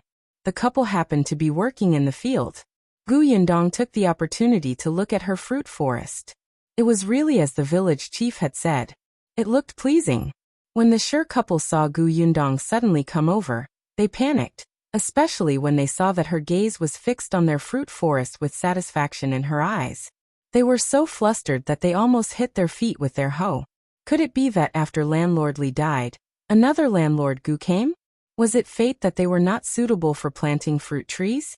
They had waited for Landlord Li to die before planting such a small piece. Yundong had already jumped off the ridge. She smiled and tried her best to look at the Shi couple lovingly. However, Shi Dashan and his wife looked at her expression as if they had seen a ghost. They resisted the urge to turn around and run. Chapter 144. House-constructed Yundong could not understand their attitude, but she still tried her best to be friendly and tell them about his plan to buy his sugarcane. When the Shi couple heard this, they secretly heaved a sigh of relief and asked her how much she wanted. Yundong had already seen the quantity of sugarcane in their house. It was not much. Therefore, sell them all to me if you can. The Shi couple was surprised, but it was naturally good that they could sell all the sugarcane. This was much easier than them painstakingly dragging the sugarcane to town or county to sell. Yundong still paid the market price. After paying, the Shi couple quickly harvested all the sugarcane and sent it to her. Looking at the courtyard filled with sugarcane, Madame Dong was a little stunned. When Yundong said that she wanted to make sugar, she was even more shocked. However, she could not say anything. While she was surprised, she still diligently helped her. Yundong knew how to refine sugar. During her internship in university, She had competed for the position of a television host's assistant with her ability. The host was in charge of the program to search for some heritage skills that were about to disappear. Gu Yundong worked hard by her side. The host found it tiring and Gu Yundong had helped her with her homework. Among them was the method of making sugar. She had personally made it with the craftsman and would ask questions if she didn't understand. Unfortunately, she had only tried it twice at most and wasn't considered familiar with it. Back then, she would record these steps in her notebook. Unfortunately, after the apocalypse, she did not have the time to bring that notebook out. However, she still remembered the general method. The problem now was to experiment. She had to get familiar with the process and perfect it bit by bit. She knew that people nowadays would add a kind of tree ash to refine the white sugar in the process of making sugar, but the kind given by the shopkeeper was definitely not refined like this. Perhaps the white sugar refined after adding tree ash could only be seen in those rich families. Gu Yundong had learned the yellow water method of making sugar. She knew that this was a method that appeared during the Ming Dynasty. This world was different from the history she had learned before. This should not be considered changing history. This method was to simmer the sugarcane after squeezing the juice. First, they would make black sugar according to the conventional method. Then, they would put the black sugar into a tile funnel to form a lump. Then, they would pour the yellow mud water into the funnel to produce a reaction. Then they would obtain white sugar. Gu Yundong brought everything she needed to the Zhang family's backyard. Madame Dong knew that these skills could not be taught to outsiders, so she was very self-aware. After doing what she could, she usually did not go to the backyard. Gu Yundong experimented, perfected, processed, and picked up the steps bit by bit. Her family didn't bother her. They even kept quiet and tried not to disturb her. Shao Qingyuan had been here a few times, and he had always helped her do the work that required hard work. Lu Wei had also been here. He seemed to have something urgent to discuss with Gu Yundong. But just as he reached the door, he was stopped by Shao Qingyuan. Gu Yundong vaguely heard him mention the word, "Young Master Tao." However, she was very busy and quickly focused on her own matters. After more than 10 days, when Gu Yundong was still busy in the backyard, she was finally pulled out by Madame Dong. Her house was already built. The beam would be installed the day after tomorrow. Chapter 145. Gu Yundong, why are you here? Gu Yundong was still in a daze. The beam would be installed? She had not been to her house for the past few days. She did not know what was going on. She quickly put down the work in her hands, packed up, changed her clothes, and walked towards the homestead. Gu Yundong's eyes lit up as she looked at the refreshing green brick house in front of him. Finally, she had her own house. Feng Danning was also very excited. This was the most proud house he had built. He followed Gu Yundong inside.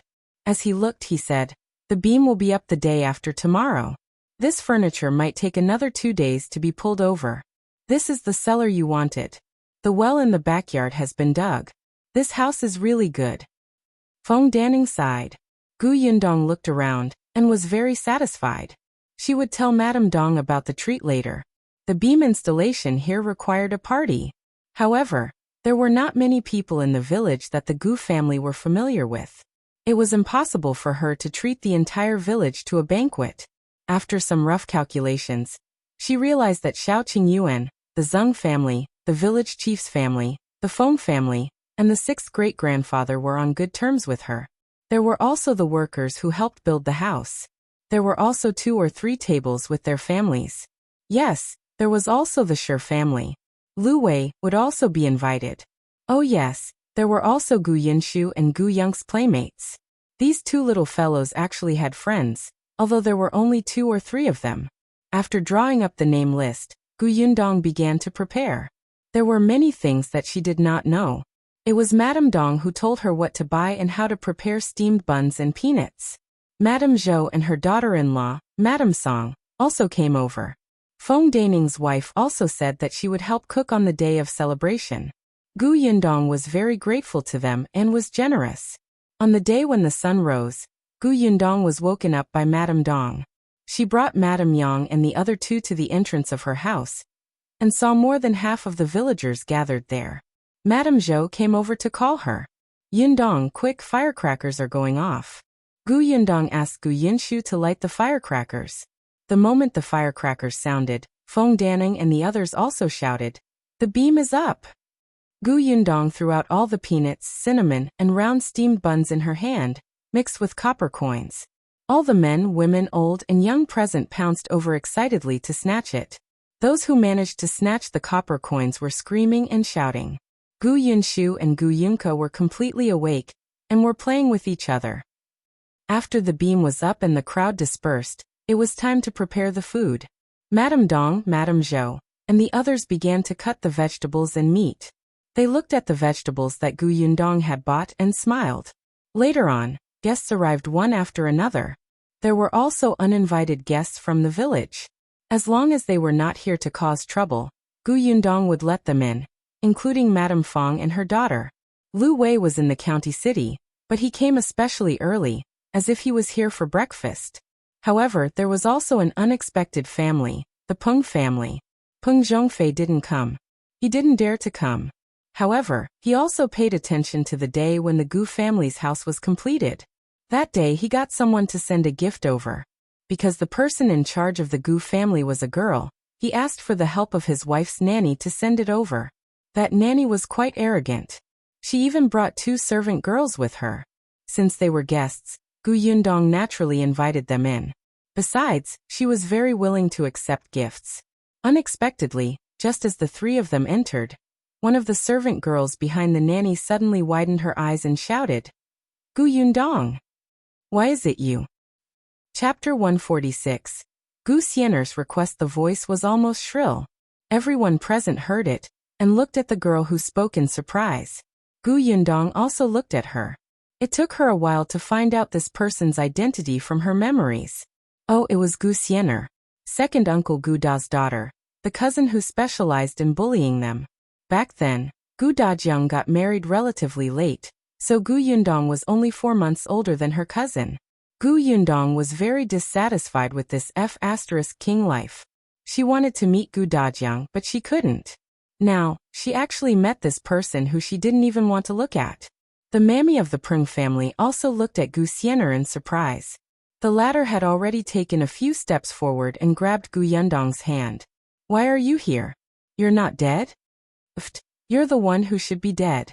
She was the one who wanted to ask why Gu Xian'er was here. Enemies were bound to meet on a narrow road. "This is my home. If I'm not here, where am one?" Gu Xian'er was stunned. Her home? That's right. Previously, Granny Qian had said that the owner of the house that they had come to give gifts was surnamed Gu. At that time, she had thought that they really had the same surname, but different lives. Especially when she saw this green brick-tiled house at the door.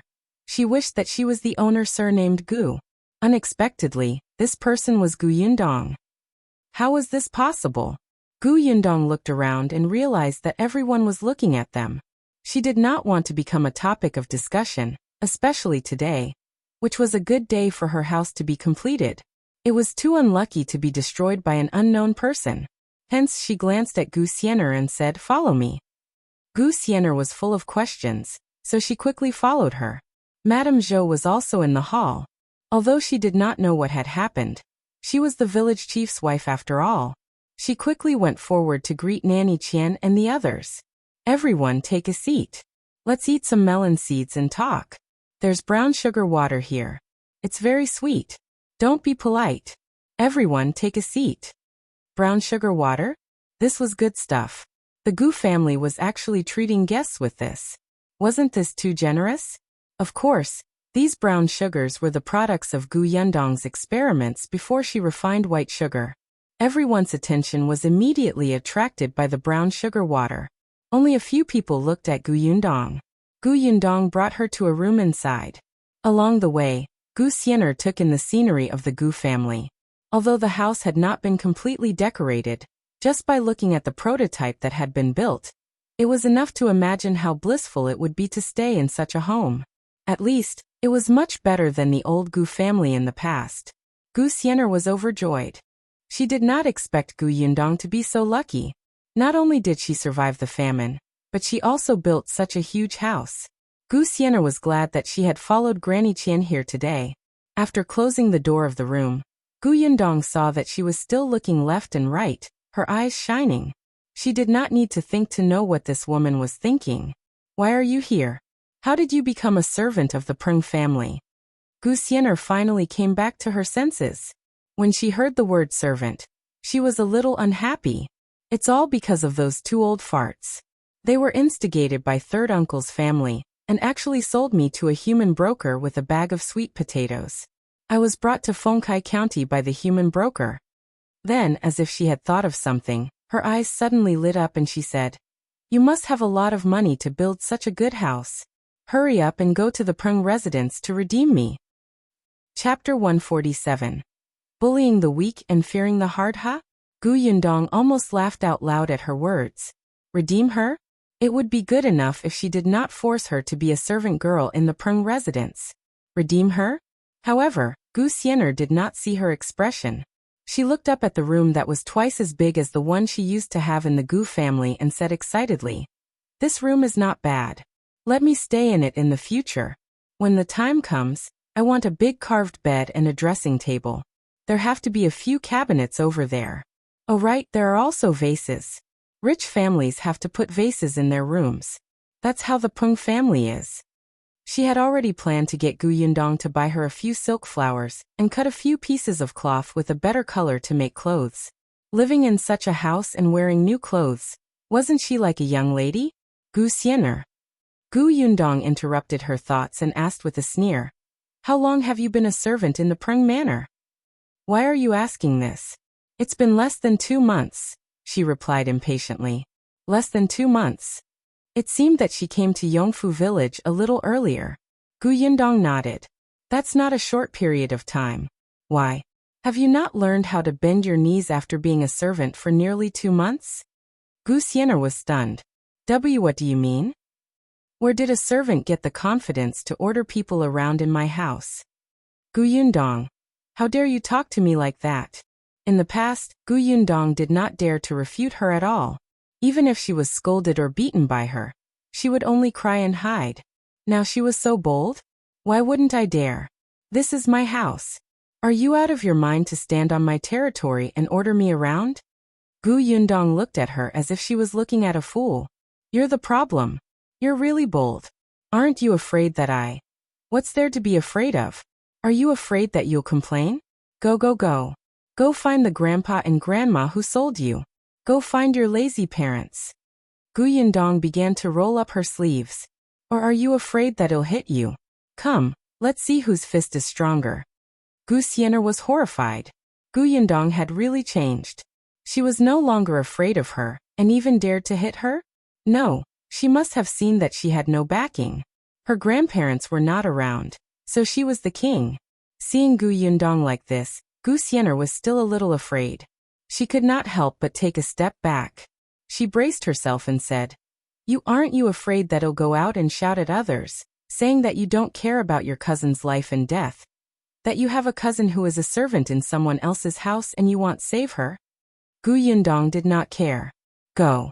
Let's see what the nanny who brought you here will think when she hears your words. Oh, she will probably realize that you think the Peng family is a tiger's den. If I don't redeem you, I will leave you in the lurch? Gu Xian'er's expression changed. She didn't dare. She had only been in the Peng residence for less than 2 months, and was just a servant girl. Today, Granny Qian happened to see her cleaning the courtyard and brought her along. It was said that she had this opportunity because those 2nd and 3rd grade maidservants refused to come to this countryside. Along the way, she had already seen Nanny Qian's strictness. If she heard these words, she would definitely suffer when she returned to the Peng residence. In fact, she had improved a little in the 2 months she had been in the Peng residence. It was just that she had suddenly met Gu Yundong, and was used to her previous way of doing things. Now that she saw that Gu Yundong was not easy to bully, she did not dare to be too arrogant. This was something that bullied the weak and feared the strong. Chapter 148. Your sister Gu Xian'er gritted her teeth. Are you really not afraid that others will say that you have a servant cousin? Aren't you afraid that the villagers will point fingers at you? I'm not the one who sold you. What am I afraid of? The Gao family in this village has a daughter, who went to the prefectural city to be a servant girl. The Gao family still feels proud. Do you want to work hard and be a first-grade servant girl later, so that I can bask in the glory? You. Gu Xian'er realized that not only had Gu Yundong become bolder, but even her words were harsh. She did not want to be a servant at all. She had to wake up at a fixed time every day and wash clothes after sweeping the courtyard. Anyone could order her around. She was so busy every day that she did not have any time to rest. She also wanted to live in a big house and wear new clothes. She had seen that the material of Gu Yundong's clothes today was very good. Gu Xian'er knew when to yield and when to stand tall. At the thought of this, she knelt down with a thud. Her tears came as she said, "Sister, you're my elder sister. Please help me. I really can't stay in the Prung residence anymore. I have endless work to do every day and I still have to be beaten and scolded. The only family I have here is you. We have the same blood flowing in our bodies. Moreover, we've also left our hometown and met here. This is God telling us sisters to take care of each other and support each other." She said sincerely and tearfully, "Big sister, I'm your sister." Gu Yundong took a few steps back and opened the door of the room. As he walked out, he said, "I want to ask that Nanny Qian how the Peng family bullied you. Look at how terribly you're crying." Gu Xian'er immediately stood up without another word. She wiped her tears and walked out before Gu Yundong. Then she turned around fiercely. "Gu Yundong, you win. Just you wait. I won't let you have it easy." Gu Yundong crossed her arms and looked at her coldly. Gu Xian'er had already tidied up her clothes and went to Nanny Qian. When the surrounding guests saw her coming out, they all looked in her direction. They were curious about who this person was. She seemed to know the Gu girl. Was she someone from her hometown before the Gu girl fled? They wanted to ask, but she had already returned to Granny Qian's side. They still kept a certain distance from these people who had come from the Peng residence. However, they could not suppress the flames of gossip in their hearts. All of them wanted to ask the rest of the Gu family. They did not dare to ask Gu Yundong. With Madame Yang helping in the kitchen, there were only 2 children left. Someone stopped Gu Yunshu and asked him in a low voice, "Who was the maid from the Prung residence to you?" Gu Yunshu had always been worried. His impression of Gu Xian'er bullying his elder sister in the old Gu family was still there. Now that he saw Gu Xian'er coming out, he hurriedly ran towards his elder sister. After running a few steps, he rushed over and took Gu Yunko away. He still remembered that Gu Xian'er had spared no effort in bullying Gu Yunka in the past. What if she was beaten up if he left her here alone? Everyone. Answer the question before you leave. Everyone was curious, and so was Granny Qian. She saw Gu Xian'er return with red eyes and looked like she had been wronged. She narrowed her eyes and lowered her voice. "What's going on? Do you know this family?" Chapter 149. Have to guard against Gu Xian'er. Gu Xian'er was slightly stunned. She lowered her head and wiped the corners of her eyes. Then she nodded and said softly, "Yes, that's my cousin." Nanny Qian was stunned and shocked. "Your cousin? Then you. Granny probably doesn't know that we fled here because of the famine in Yongning Prefecture. My cousin's family was chased out by my grandparents long ago. I was sold to human traffickers by my grandparents before I came to Peng Manor. I always thought that my cousin and the others were long gone. After all, my grandparents only gave them a few potatoes back then. Eldest aunt is a fool and my cousin has 2 young siblings. Eldest uncle has also disappeared." Nanny Qian really did not know Gu Xian'er's background. After all, she had only casually called a servant girl to carry things. And her cousin, Nanny Qian, looked at the imposing green brick house in front of her and frowned slightly. Gu Xian'er sighed slightly and continued, "I was too shocked and excited to see cousin just now, so I couldn't help but say a few more words. I thought I would never see the Gu family again in my life. I didn't expect cousin to not only live well, but also have the money to build such a good house. And even know young Master Peng. She's too capable." Nanny Qian's eyes narrowed slightly. She was young Madame's trusted subordinate. Today Madame wanted her to find out who the Gu family was. Why would young Master ask them to send a gift over for no reason? When did he get to know such a country bumpkin? The problem was that this gift was personally prepared by the young Master. It was not cheap. She glanced at Gu Xian'er and asked with narrowed eyes, Then did your cousin tell you how she met the young master of our residence? The person who had fled here had only arrived not long ago. There was no reason for young master to know her. Xian'er shook her head. I asked, but my cousin refused to tell me. She only told me to work hard in the Peng manner. Nanny Qian stopped talking and lowered her head slightly to take a sip of brown sugar water. Where did this little girl from the Gu family get so much money? Nanny Qian had met Lu Wei, but she had also asked around just now. It seemed that young Master Lu had just arrived at Yongfu village not long ago. Moreover, he had asked a hunter surnamed Shao to bring him into the mountains for hunting.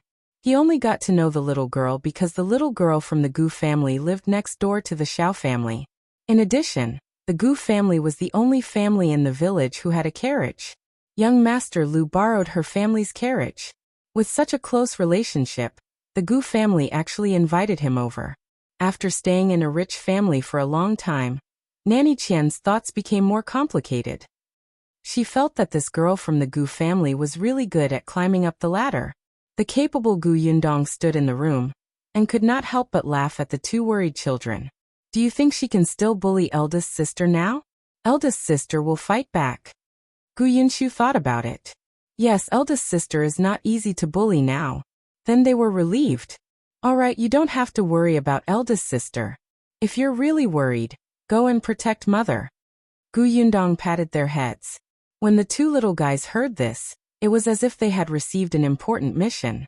They nodded very seriously and rushed to the Zheng family. The new house could not be used yet.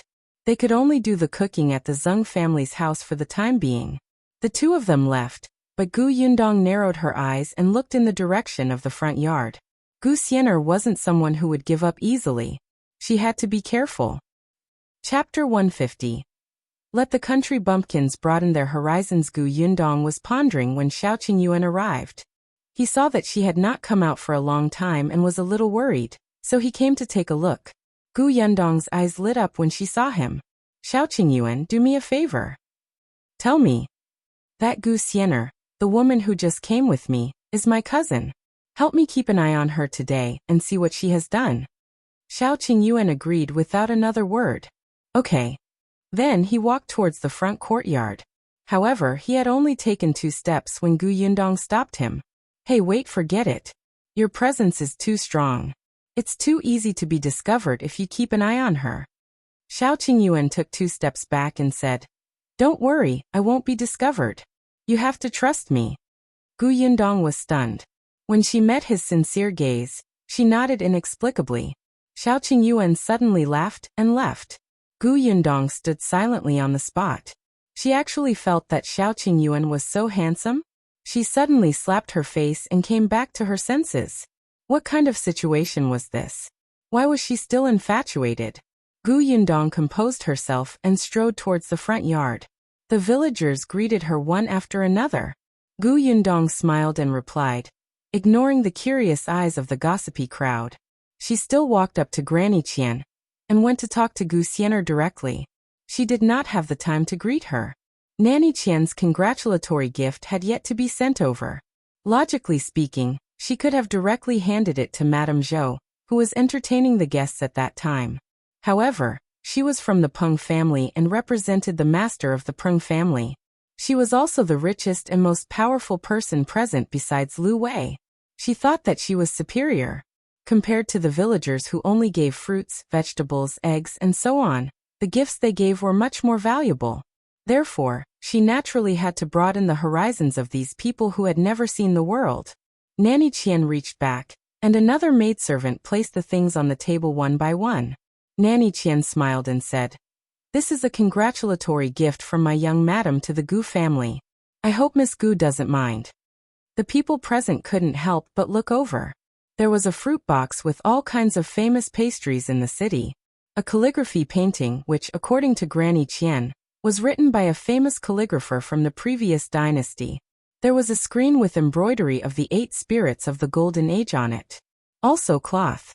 The Peng family was the largest cloth merchant in Fengkai County. This was the most practical gift. Gu Yundong did not expect the Peng family to be so generous. Peng Zhongfei. Was he really frightened? Not to mention anything else, Just that calligraphy painting and that ornament were not easy to obtain. Lu Wei was also shocked. He thought of the gift he had given out previously, and quietly pulled Luan over. Later, add another 20 taels of silver as a gift. Luan widened his eyes. Young master, you're too prodigal. Although he liked the Gu family was in the countryside after all. If he gave them too much, it would make them feel uneasy. If Gu Yundong knew what Luan was thinking, she would definitely kick him aside. What was there to be uneasy about? The more the better. She could even smile in her dreams at night, okay? Did she look like someone who had never seen the world? Nanny Qian smiled and asked, Miss Gu, do you like them? She wanted to see Gu Yundong's flattered expression, but the latter nodded and calmly took the items. This is a token of your young madam's appreciation. Of course I like it. Chapter 151. Banquet. Gu Yundong could tell that Nanny Qian had become hostile ever since Gu Xian'er returned. She turned around and said to the others, Everyone is here to congratulate my family for building a new house. I like whatever they give me. The villagers, who had been shocked by the gift from the Prung family, immediately laughed. Feng Danning thought, no wonder the village chief said that this girl's words made him feel comfortable. Nanny Qian's smile stiffened slightly. Gu Yundong greeted her with a smile. There are many people today. I'm so busy that my feet don't even touch the ground. Please forgive me if I'm lacking in hospitality. Nanny, please help yourself. Nanny Qian nodded with a smile. Seeing that Gu Yundong had gone to another table, she sat down again and asked Gu Xian'er, Didn't you say that she's your cousin? But she doesn't sound like she came from the countryside at all. Gu Xian'er bit her lip slightly. My uncle studied when he was young, so my cousin learned a few words with him. So that was how it was. No wonder she spoke eloquently, as if she was afraid that others would not know that she could speak a few idioms. The more she lacked something, the more she wanted to show off. At this moment, everyone had already sat down. Shao Qingyuan was sitting not far from Granny Qian's table.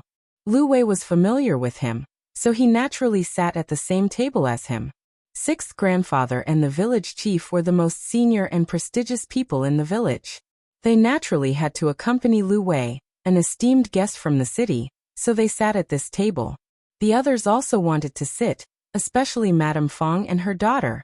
There were a few times when they wanted to go to Lu Wei's side to greet him, but when they saw that Shao Qingyuan was around, they did not dare to. Therefore, this table was inexplicably much quieter. Chun Liang and the sixth grandfather were quite friendly to Shao Qingyuan, and would occasionally chat with him during the meal. The dishes were served very quickly, and most of them were hard dishes. The villagers no longer cared about the Lu and Peng families. All of them reached out their chopsticks to pick up the meat with glowing faces. Nanny Qian brought 2 maidservants and sat with Madame Fang and her daughter. In fact, she could have left after delivering the gifts. However, after hearing Gu Xian'er's words, she could not help but sit a little longer. When the meat dishes were first served, she wanted to move her chopsticks. However, before she could move, the others at the table had already begun to snatch the dishes crazily. Nanny Qian's chopsticks stopped in midair. She could neither reach forward nor retract them. Gu Xian'er, who was beside her, was enjoying the food. She was a servant in the Prung family. Although she did not have to eat like she did when she was escaping, she still had to snatch food when it was time to eat. She did not have a background or ability, so she could only eat the leftovers. How could Gu Xian'er let go of such a rare hard dish? However, Nanny Qian could not stay any longer. Halfway through the meal, she still went to say goodbye to Gu Yundong. Gu Xian'er couldn't bear to leave, but there was nothing she could do. She stuffed 2 pieces of meat into her mouth forcefully before wiping her mouth and standing up. Wait for me outside. Oh, go tell the master. She had originally wanted to bring Gu Xian'er along, but after half a day, she could tell that Gu Yundong and her cousin did not have a good relationship. Otherwise, why did she not even say a word to Gu Xian'er? Gu Xian'er and the other servant girl could only wait outside. However, the little girl was in a hurry to go to the toilet, and left Gu Xian'er alone at the door. Gu Xian'er secretly sneered. Lazy people have a lot of feces and urine. As she spoke, she clasped her hands. It was really cold. She did not even have 2 pieces of clothing on her, but Gu Yundong could live so well. Just thinking about it made her feel unbalanced. Are you Gu Yundong's cousin? Suddenly, an unfamiliar voice came from behind. Chapter 152. You killed me this time. Gu Xian'er turned around and saw a girl who was slightly older than her standing there. She gave her a measuring look. Who are you? My name is Qingyuan. Do you want to know about Gu Yundong? I can tell you. Qingyuan sat at the same table as them. She had overheard her conversation with Nanny Qian. She was very surprised that the two of them were cousins. Gu Xian'er narrowed her eyes and sized up Qingyuan. Did this person have a grudge against Gu Yundong? She knew it. Gu Yundong looked unlucky. She must have offended many people. Look, wasn't this just one? Granny Qian and the other girl had not arrived yet. Gu Xian'er looked around and said to Qingyuan, "Let's talk over there." The two of them walked forward and stopped 20 meters away from the house. Gu Xian'er really wanted to know what happened after Gu Yundong came to Yongfu village. She wanted to know where she got the money. Qingyuan spoke quickly. On the first day, she rented a carriage to serve as a noble and stayed in their house. Later on, she offended the hooligans in the village and was chased out by their family to stay at the Zhang family's house. She told them everything she knew. Gu Xian'er, on the other hand, frowned. She had said so much, but it was all nonsense. She did not say where Gu Yundong had gotten the money. She was fed up with hearing that. Suddenly, she seemed to have thought of something. She moved closer to Qingyuan and whispered a few words into her ear. The latter's eyes lit up and she nodded repeatedly. All right, I know what to do. Gu Xian'er wanted to say more, but Granny Qian's impatient voice came from outside the Gu family's door. Gu Xian'er, where are you? Where did this brat go? Gu Xian'er was still afraid of Granny Qian. She didn't bother to talk to Qingyuan anymore and ran away quickly. Nanny Qian glared at her unhappily before leading them into the carriage outside and leaving Yongfu village. The liveliness in the Gu family continued. Gu Yundong was really generous on such an important day. Not to mention the dishes, there were also a lot of snacks. Everyone was a little reluctant to leave after eating and drinking their fill.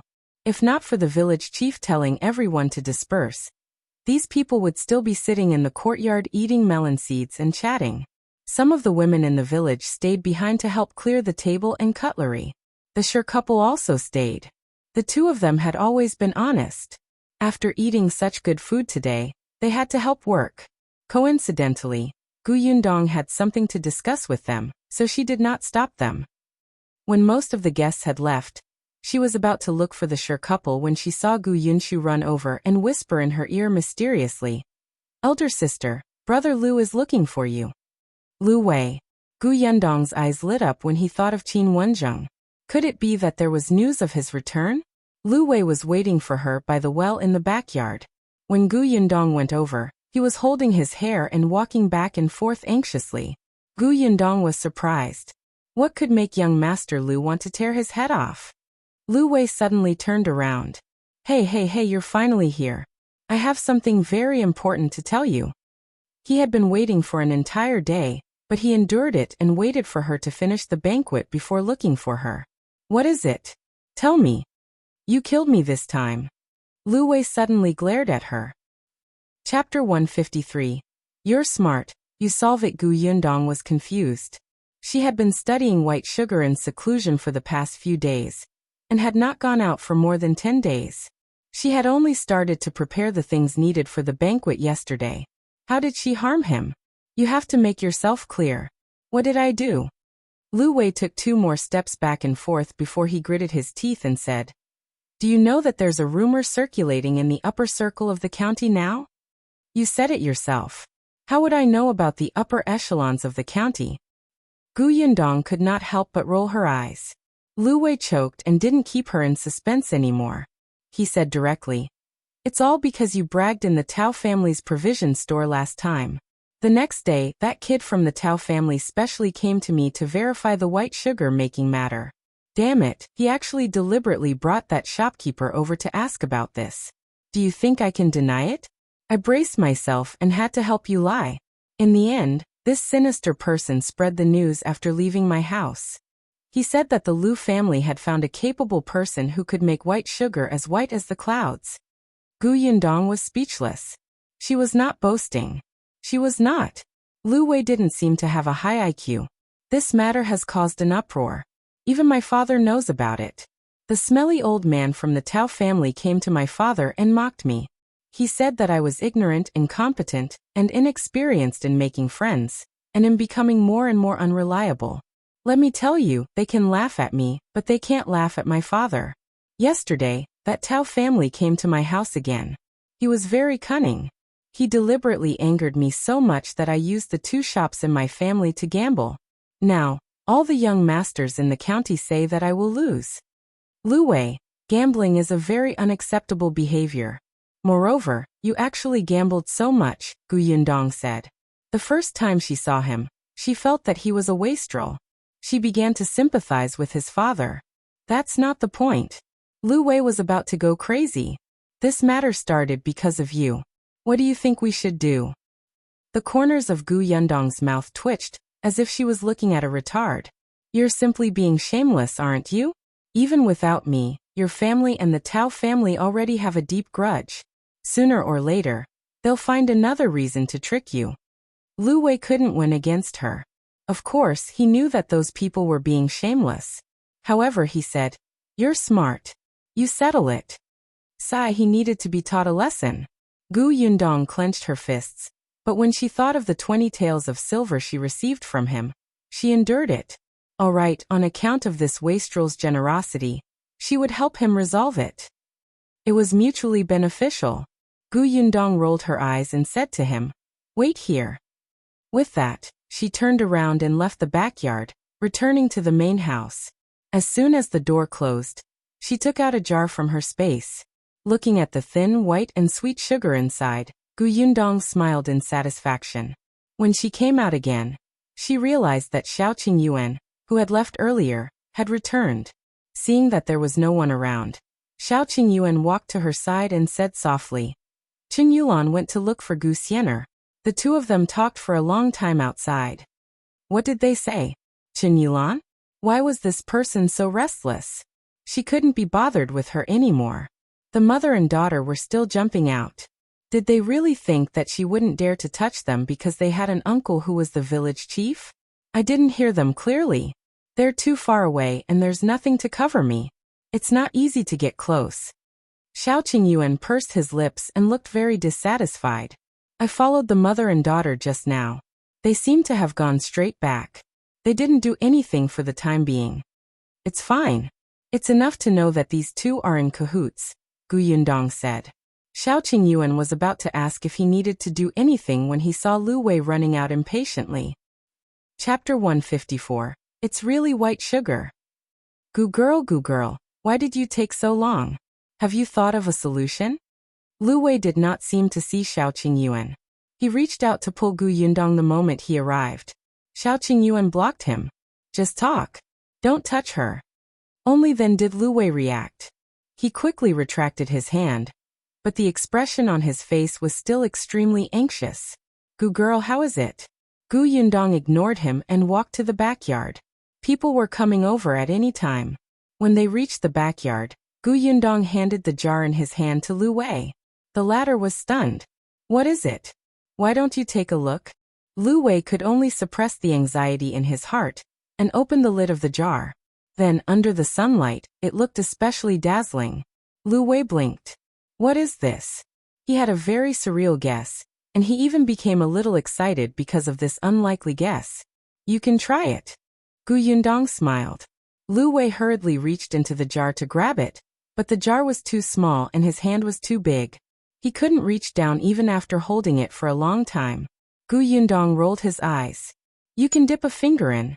Before she could finish speaking, she saw him holding the jar in one hand and pouring out a large handful with the other. Then he stuck out his tongue and licked it. The next moment, his pupils constricted and he looked at Yundong in shock. Sweet. This is white sugar, Yundong said with a smile. Lu Wei's breathing suddenly stopped. He looked at the little girl in front of him in disbelief. Her chin was not even up to his chin. His lips could not help but tremble. Sugar that's like white clouds? Yundong looked up at the sky and then at the sugar. He thought for a moment and said, What do you think? Lu Wei was dumbfounded. She made it. She really made it. She was not boasting. This sugar was sweet and tasted different from brown sugar, but it was even sweeter. Lu Wei was extremely shocked. How could she be so capable? Ha ha ha. Lu Wei was stunned for a long time before he suddenly laughed. At first he laughed intermittently, but later on he actually laughed out loud. He laughed until his entire face turned red, and his entire body even trembled. Luan, who was originally guarding the entrance of the backyard, was shocked. He thought that something had happened and hurriedly ran over. Seeing that the young master was about to go crazy, Luan's heart skipped a beat, and he was about to cry. He quickly went forward and patted him. Young master, what's wrong with you? Don't scare me. What happened to you? Let's talk nicely. Lu Wei was almost suffocated by his slap. He suddenly kicked him. Go away. Then he held the jar in front of Gu Yundong and said with shining eyes, Gu girl, you're amazing. How did you do it? What was it made of? Did you make it yourself? Gu Yundong was about to reply when Lu Wei waved his hand again. Forget it. We'll talk about this later. The most important thing now is to bring this jar of white sugar to Tao. I want him, this stupid person, to open his dog eyes and see what white sugar is. He couldn't help but laugh as he spoke. He took the jar and left. Chapter 155. Your mind, however, he had only taken 2 steps when he was stopped by Shao Qingyuan. Lu Wei widened his eyes. Shao Qingyuan, what are you doing? As he spoke, he hid the jar behind his back, as if he was afraid that Shao Qingyuan would snatch it away. He could defend against Shao Qingyuan, but not against Gu Yundong.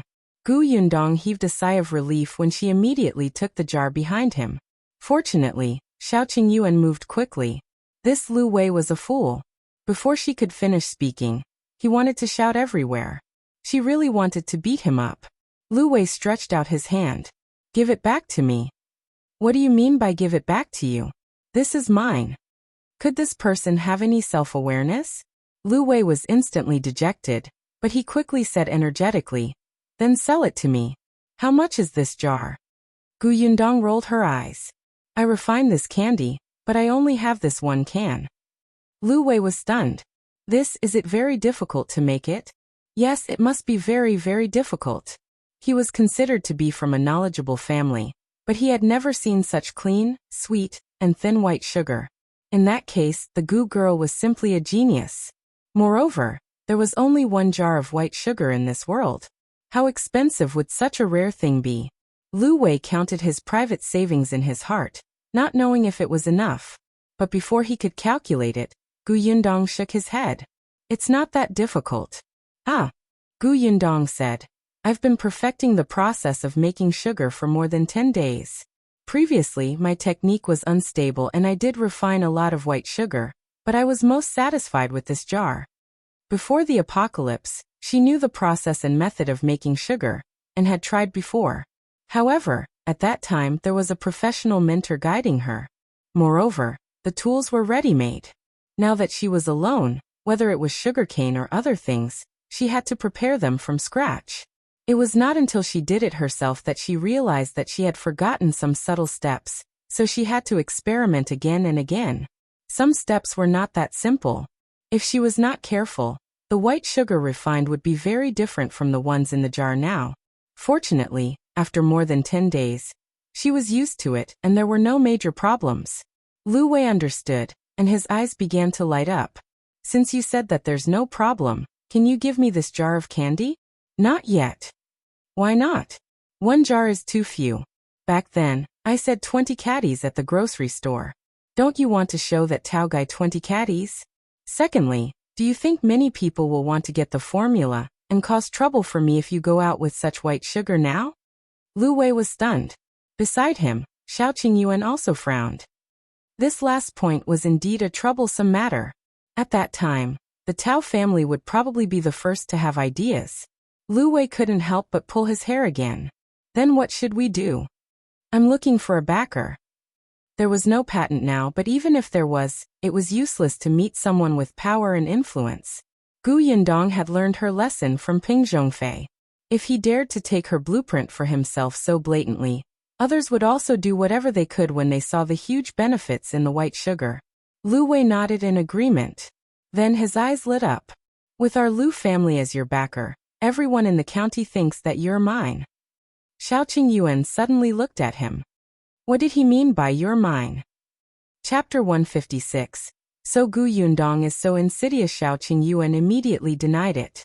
Not enough. Lu Wei straightened his neck and wanted to retort, but Yundong agreed. It's indeed not enough. Then who are you looking for? Lu Wei was unconvinced. The Lu family was considered one of the best in the county, right? Besides, their Lu family also had someone backing them. Yundong said.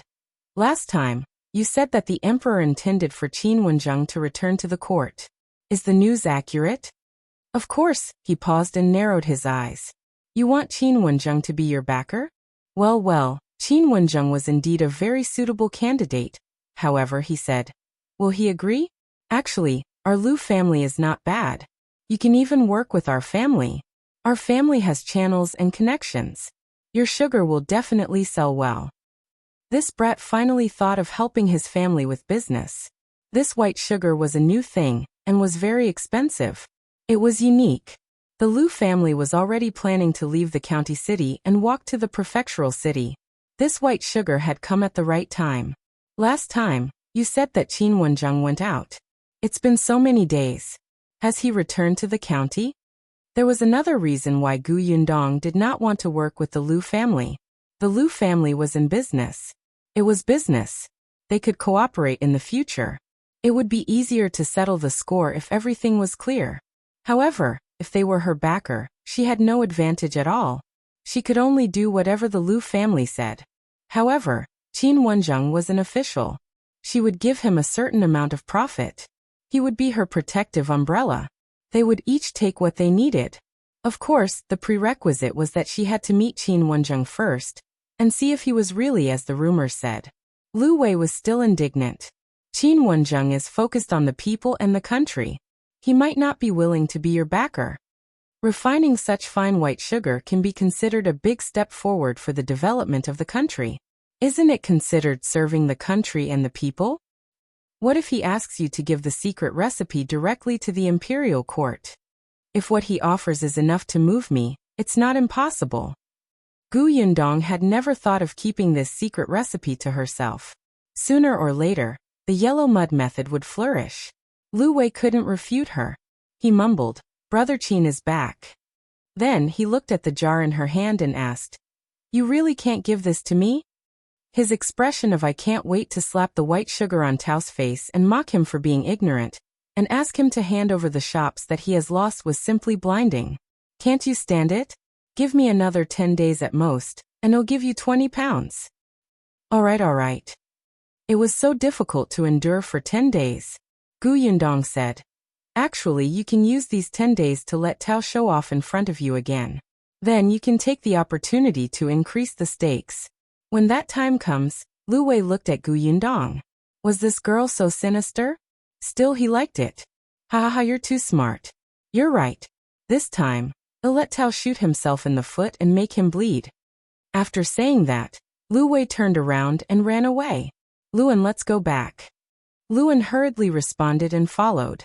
Yundong watched as he ran away like a gust of wind. He could not help but turn to Qingyuan and say, Do you think you'll be affected by him being so silly? Just stay away from him in the future. Yundong nodded in agreement. However, halfway through he suddenly clapped his hands. Oh no, I forgot to tell him that this matter is confidential. Don't tell the Lu family for the time being. Chapter 157. Yundong's image is ruined. Yundong hurriedly turned around and left, but by the time she reached the door, Lu Wei's carriage had already run far away. Qingyuan frowned. I'll chase after him. With that, he ran to the back of the carriage. Yundong sighed. Just as she was about to turn around, she suddenly saw a figure poking his head out of her door. When he saw her looking over, he quickly turned around and left. Yundong squatted down to pick up a small stone and threw it at him. The man's head was hit squarely and he immediately stopped. Yundong walked towards him. You ran away when you saw me. Why?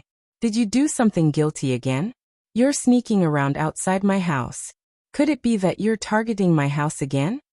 Of course not. Zhuangzi suddenly turned around and hurriedly denied it. Seeing Gu Yundong's serious expression, his thumb, which had already recovered, began to hurt again. Zhuangzi could not help but take a small step back. I heard from my sister that my parents came to eat here when I returned home at noon. I was curious and came over to take a look. Zhuangzi really did not know that his parents were in contact with Gu Yundong. He usually could not stand his parents' cowardly personality, so their relationship was very stiff. They would not say these things. Moreover, he had not been at home for a period of time. Ever since he completely fell out with Hu Liang, without him taking the lead, he did not take the initiative to cause trouble for others. His family still owed Gu Yundong a tale of silver, so he went to town to see if there was any work to be done. Unexpectedly, when he came back today, only his younger sister was at home. His parents did not come back for lunch. His younger sister said that the Gu family was going to set up the beam today. Their parents had gone to the Gu family to eat. Zhuangzi was really shocked.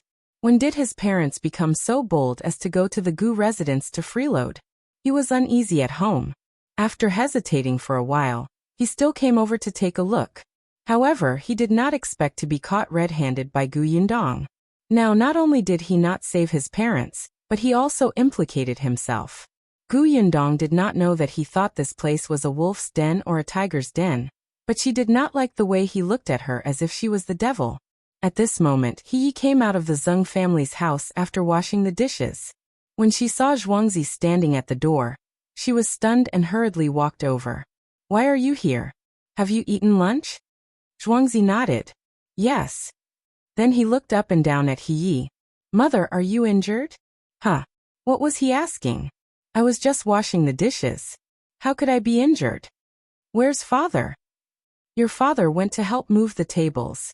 He should be back soon. The tables and chairs of the Gu family were borrowed from other families in the village. After cleaning up the utilities, they naturally had to return them. Gu Yundong was speechless. She finally understood that Zhuangzi treated her as if she was a demon. F***ck, had her image been ruined to this extent? Gu Yundong could not help but rub her temples. She secretly took a deep breath and suppressed the violent emotions in her heart. Then she turned around and said kindly to He, Auntie He, go in and drink some brown sugar water to warm up. I have something to tell Zhuangzi. He's impression of Gu Yundong had changed a lot.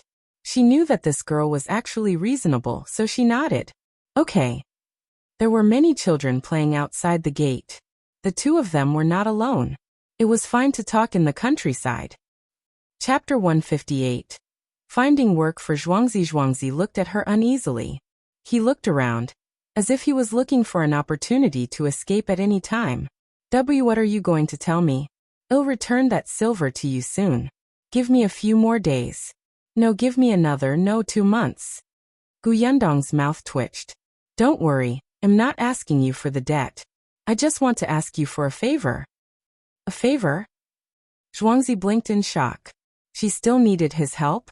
For some reason, he felt a little proud. That's right. If you agree, you don't have to return the money. All right. What favor are you talking about? I agree. She hadn't even said anything about the favor, but he dared to agree so quickly. Wasn't he afraid that she would make him commit murder and arson? Gu Yundong glanced at him and lowered her voice slightly. Help me keep an eye on Qingyuan and her mother. See what they have done and who they are meeting. The moment she saw Zhuangzi, she felt that he was the most suitable candidate. He was a hooligan to begin with. He usually had nothing to do and did not work in the fields. Even if he wandered around the village all day, no one would find it strange. Moreover, Zhuangzi was quite smart. At the very least, he understood the situation better than Hu Liang. Zhuangzi was a little confused. Keep an eye on Qingyuan and her mother? Why? Could it be that Madame Fang was finally having an affair with another man? Were they going to catch them in the act? Zhuangzi was a little excited. He was happy to do this. He had thought that there was something huge he needed to do. It was such a small matter. In order to add some gossip to the village, Zhuangzi expressed that it would not be a problem even if he was not allowed to drink or sleep. For how long? Gu Yundong did not know why he was so excited. A month? Based on her understanding of Gu Xian'er, if she was in cahoots with Qingyuan, she would not be able to resist the urge to do something bad within a month. Gu Xian'er was in the Prung residence, so it wasn't easy to keep an eye on her. Similarly, Gu Xian'er didn't have many chances to plot against her. As for Qingyuan, it was enough for Zhuangzi to keep an eye on her. Zhuangzi quickly calculated in his heart. Yes, it was only a month, but he could erase the debt of more than one tael of silver. It was much more profitable than him working outside. Moreover, it was farm time now. The strong laborers of the various villages had gone out to work. It was too difficult for a hooligan like him, who could not lift anything heavy, to find work. After talking to Zhuangzi, Gu Yundong let him go. Zhuangzi was also dedicated to his work. When he returned, he went to squat near Madame Fang's house. As soon as he left, Madame Zhou and the rest also came out of the Zheng family home. The cutlery and other things had already been cleaned up. A portion of the leftovers was left behind, and Gu Yundong had let them split it up and leave. In addition, everyone was given a caddy of brown sugar. Madame Zhou and the others were overjoyed. Nowadays, sugar was very expensive. They only bought a little more than a caddy a year. Usually they could not bear to eat it. They only ate it during the New Year, or during confinement. Unexpectedly, Gu Yundong gave them one caddy each, especially Madame Zhou. She and her daughter-in-law, Madame Song, came to help, but Gu Yundong gave her 2 caddies. Madame Zhou beamed with joy and almost treated her as her biological daughter. Perhaps only Madame Dong knew how much brown sugar Gu Yundong had. To others, brown sugar was very precious, but to Gu Yundong, it was the most suitable gift. After Madame Zhou and the others left, Gu Yundong carried the remaining brown sugar into her new home. Shao and he were still waiting for her there. Chapter 159. Buying a small mountain. Shao and his wife did not know why Gu Yundong wanted them to stay. At this moment, they were sitting upright in the central room and quietly looking at the brand new house. No matter what, living in such a house was enviable and comfortable. They did not know when they could build one. If they built a new house, Zhuangzi would not have to worry about getting a wife. However, they were still in debt. The two of them looked at each other and sighed. Gu Yundong came in at this time. Seeing this, she could not help but laugh. What's wrong? Uncle and Aunt Xian'er must have waited for a long time. I'm sorry. The two of them quickly stood up. Not long, not long. Yundong asked us to stay and talk about something. What exactly is it? If you need help, just tell us. I really have something to ask Uncle and Aunt Xian'er for help with. Gu Yundong asked the two of them to sit and fetch water for them. Then she sat opposite them and said, I went to see Uncle Xian'er's fruit forest. The fruits planted are really good. I want to buy land to specially plant fruits. The workload is a little large, so I want you to help me take a look at the most suitable land in this village, or the neighboring village. If you can handle it, I also want you to help me manage the fruit forest. Of course, I still have to hire more people, and the salary will not be low. The couple was stunned and looked at her in disbelief. Fruit forest? Yes, I don't know if you're willing. Gu Yundong more or less understood the couple's personalities. They were actually very enthusiastic about planting fruit trees, and took care of their fruit forest as if it was their children.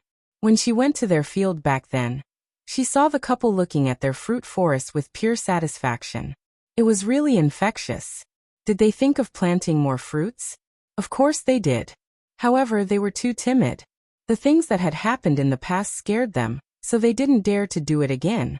That was why Gu Yundong wanted them to help manage the orchard. She thought that when they saw large fruit orchards one day, they would be filled with a sense of accomplishment.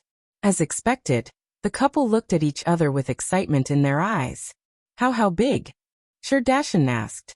I can't tell how big it is now. It depends on whether there is land. Of course, the bigger the better, Gu Yundong said. Even if it was small now, she could buy more in the future. So, what kind of fruit tree do you want to grow? The soil needed for various fruits was naturally different. Some could be planted together, but some were not suitable. Gu Yundong felt that the thing that needed to be planted in large quantities at the moment was sugarcane. Shao thought for a moment and said, Actually, there's a small mountain on the east side of our village. It's very suitable, but it's not very big. Really? Yes, I used to think about buying that place when I had the money. But later, he did not dare to. It's about 30 acres. Do you want to take a look? Yes. Yundong immediately stood up and followed Shao and his wife to the eastern mountain. Although it was called a mountain, it was actually a slope. Of course, it was different from the deep mountains. She couldn't tell anything.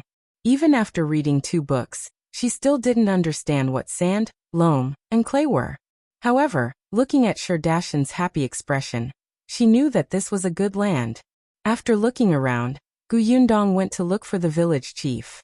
Qingyuan did not expect that she had already decided to buy a small mountain before he could help her find a good land. Chapter 160. Something strange bit me. That mountain was not very expensive. When everyone had money, they would buy fertile land first. Few people were willing to take such a mountain that was suitable for planting fruit trees. After all, fruits were not easy to grow and sell. One was expensive. Rich people had their own manors and orchards and rarely bought fruits outside. Those who didn't have money couldn't afford them. If they wanted to eat fruits, they would go to the mountains to pick some wild sweet fruits. Secondly, it was not easy to preserve them. There were too many plants. Once they matured in one go, they had to be sold quickly, or they would rot. However, everyone was from the countryside and had no channels or connections. At most, they would be dragged to the county city. Hence, Yundong bought the 30 acres of land for 120 taels of silver. As soon as she paid, she instantly felt that her money was a little tight again. Since she had already bought the land, Shao said to her, "If you want to plant sugarcane, we can start preparing sucrose ditches on the ground now and choose the seedlings." Yundong knew that sugarcane was usually planted from February to April. It could be harvested from November to April. It was November in the lunar calendar, so the preliminary preparations could begin. In this aspect, Shao and his wife were still the best. Yundong left it to them. Yundong wrote an agreement in front of the village chief and asked him to be a witness. She gave them 20 taels of silver in advance so that they could choose the seedlings. As for whether the 2 of them could handle it and whether they needed to hire people, that was up to them. Yundong was not afraid that they would not be able to control the workers. Wasn't Zhuangzi around?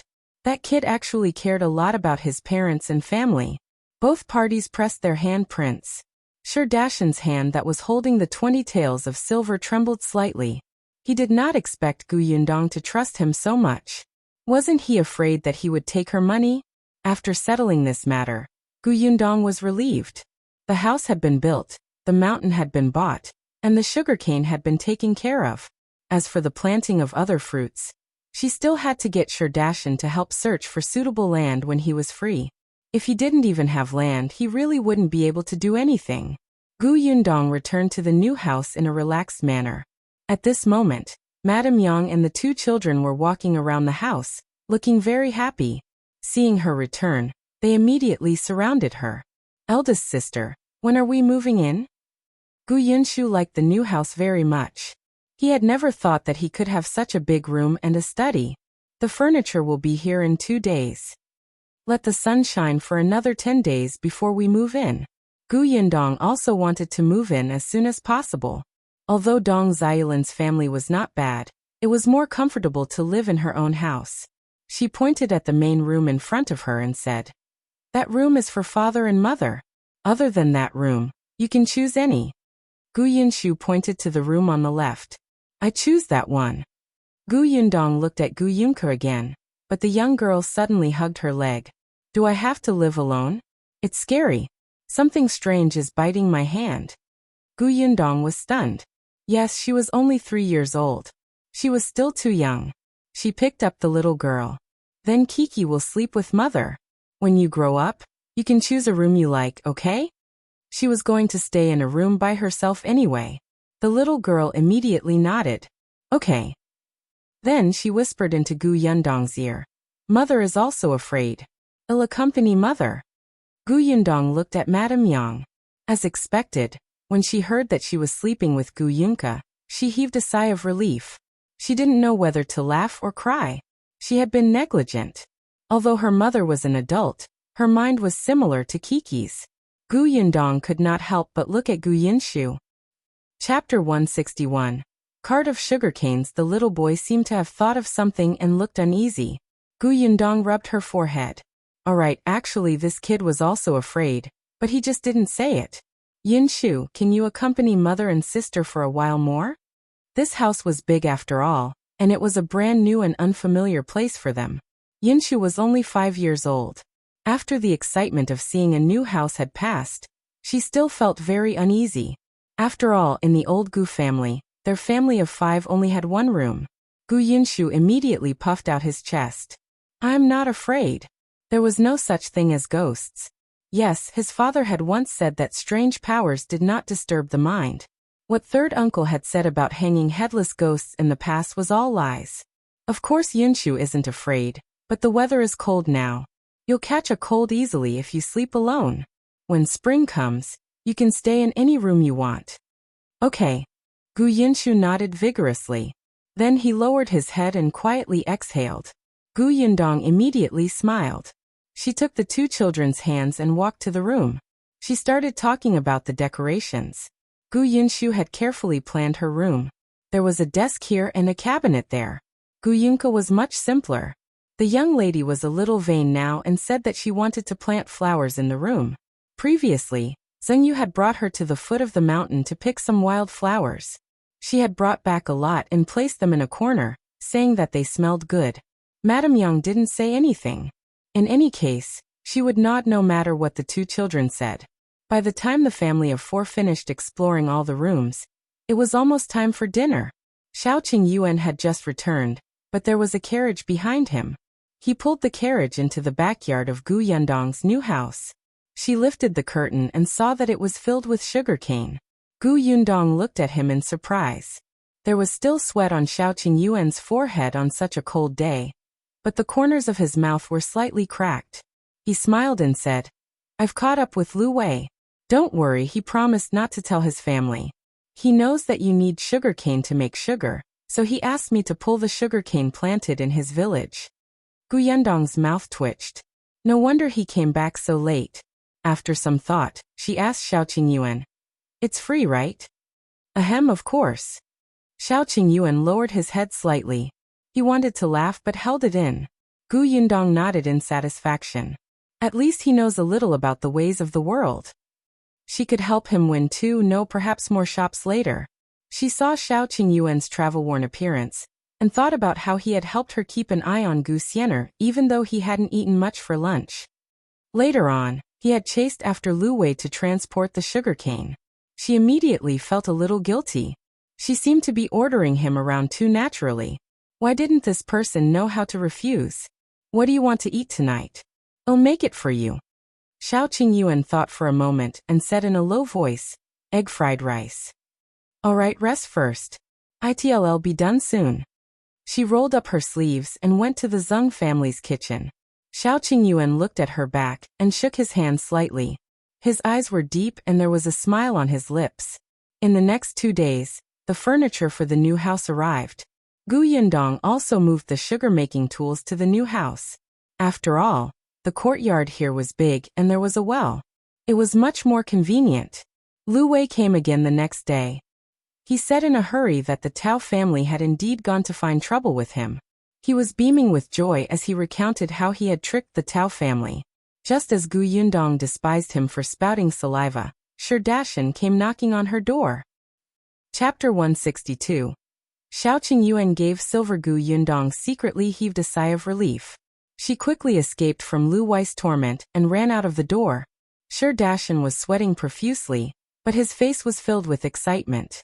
When Gu Yundong let him in, he immediately waved his hand and said, Yundong, didn't you say that you wanted to find more fruit forests? There are 50 acres of fruit forest in Omping village next door. A landlord in town urgently needed money and took them out to sell. Gu Yundong's eyes lit up. Omping village was not far away and there were 50 acres. That was a rare opportunity. Dajiang continued. That land was originally planted with fruit trees. It's a good land. It's just that the landowner doesn't know how to plant them, so the fruits they produce are astringent. 2 years ago, they cut down fruit trees and planted some other things. The harvest wasn't very good, so they didn't manage it very well. Now that they're selling it, the price should be able to be lowered. It's just that the landowner asks the buyer to buy all 50 acres. At the end, Shao was a little worried. It would cost a lot of money to buy this land. He did not know if she had enough. Yundong also calculated the money in her heart. She could not help but frown. She was tight on money. However, her eyes quickly lit up. She said to Shao, "I'll borrow the silver from someone else first. Uncle Dashan, help me go to Onping village and ask around. See if there's anyone else who wants to buy it, and how much you can lower the price." "All right." Shao immediately turned around and left. He happened to know someone in Onping village. It was Gaoxing's father, Zhao. Due to Gaoxing's close relationship with Zhuangzi, he had interacted with Zhao a lot. After a while, he became much more familiar with him. Yundong also hurried back to her room to look for Lu Wei. Coincidentally, with such a rich young master around, it was not difficult to borrow money. When the sugar was sold for a good price later, she would have the ability to return the money to him. At most, she would only need the money for liquidity for half a month. Unexpectedly, when she reached the front yard, she did not see Lu Wei, who was still talking confidently just now. There was only Shao Qingyuan there. "Where's young Master Lu?" Shao Qingyuan was holding a hoe and helping her rummage through the garden in the front yard. When he heard this, he stopped and said, "He left." "Left?" F***CK, who said that he would talk about tricking Tao for a day and a night. She had only turned around to talk to Uncle Dashan, and he had already left? Shao Qingyuan leaned the hoe against the wall. "I think he suddenly remembered something urgent. Why are you looking for him? He shouldn't have gone far yet. Oh, call him back." With that, he was about to leave. Yundong recalled that he had also run to chase after Lu Wei, who was sitting in the carriage. In the end, he did not even eat lunch or dinner, and looked exhausted. She hurriedly called out to him, "Wait, I'm fine." Although she said that, her brows were still slightly furrowed. Suddenly, she looked up at Shao Qingyuan. Yes, if Lu Wei wasn't around, wasn't there still Shao Qingyuan? Yundong immediately walked to his side with a smile and coughed lightly. There was an obvious purpose on her face. Shao Qingyuan raised his eyebrows. "What's wrong? Can you lend me some silver?" Not long ago, Shao Qingyuan had brought Lu Wei to the mountains to hunt 2 roe deers and a tiger. Lu Wei was generous and had promised to give him 100 taels of silver as long as Shao Qingyuan brought him into the mountains to hunt roe deers. In the end, Shao Qingyuan not only caught 2 roe deers, but also a tiger. In the end, he even saved Lu Wei's life. Yundong did not ask how much money was given, but it was definitely a lot.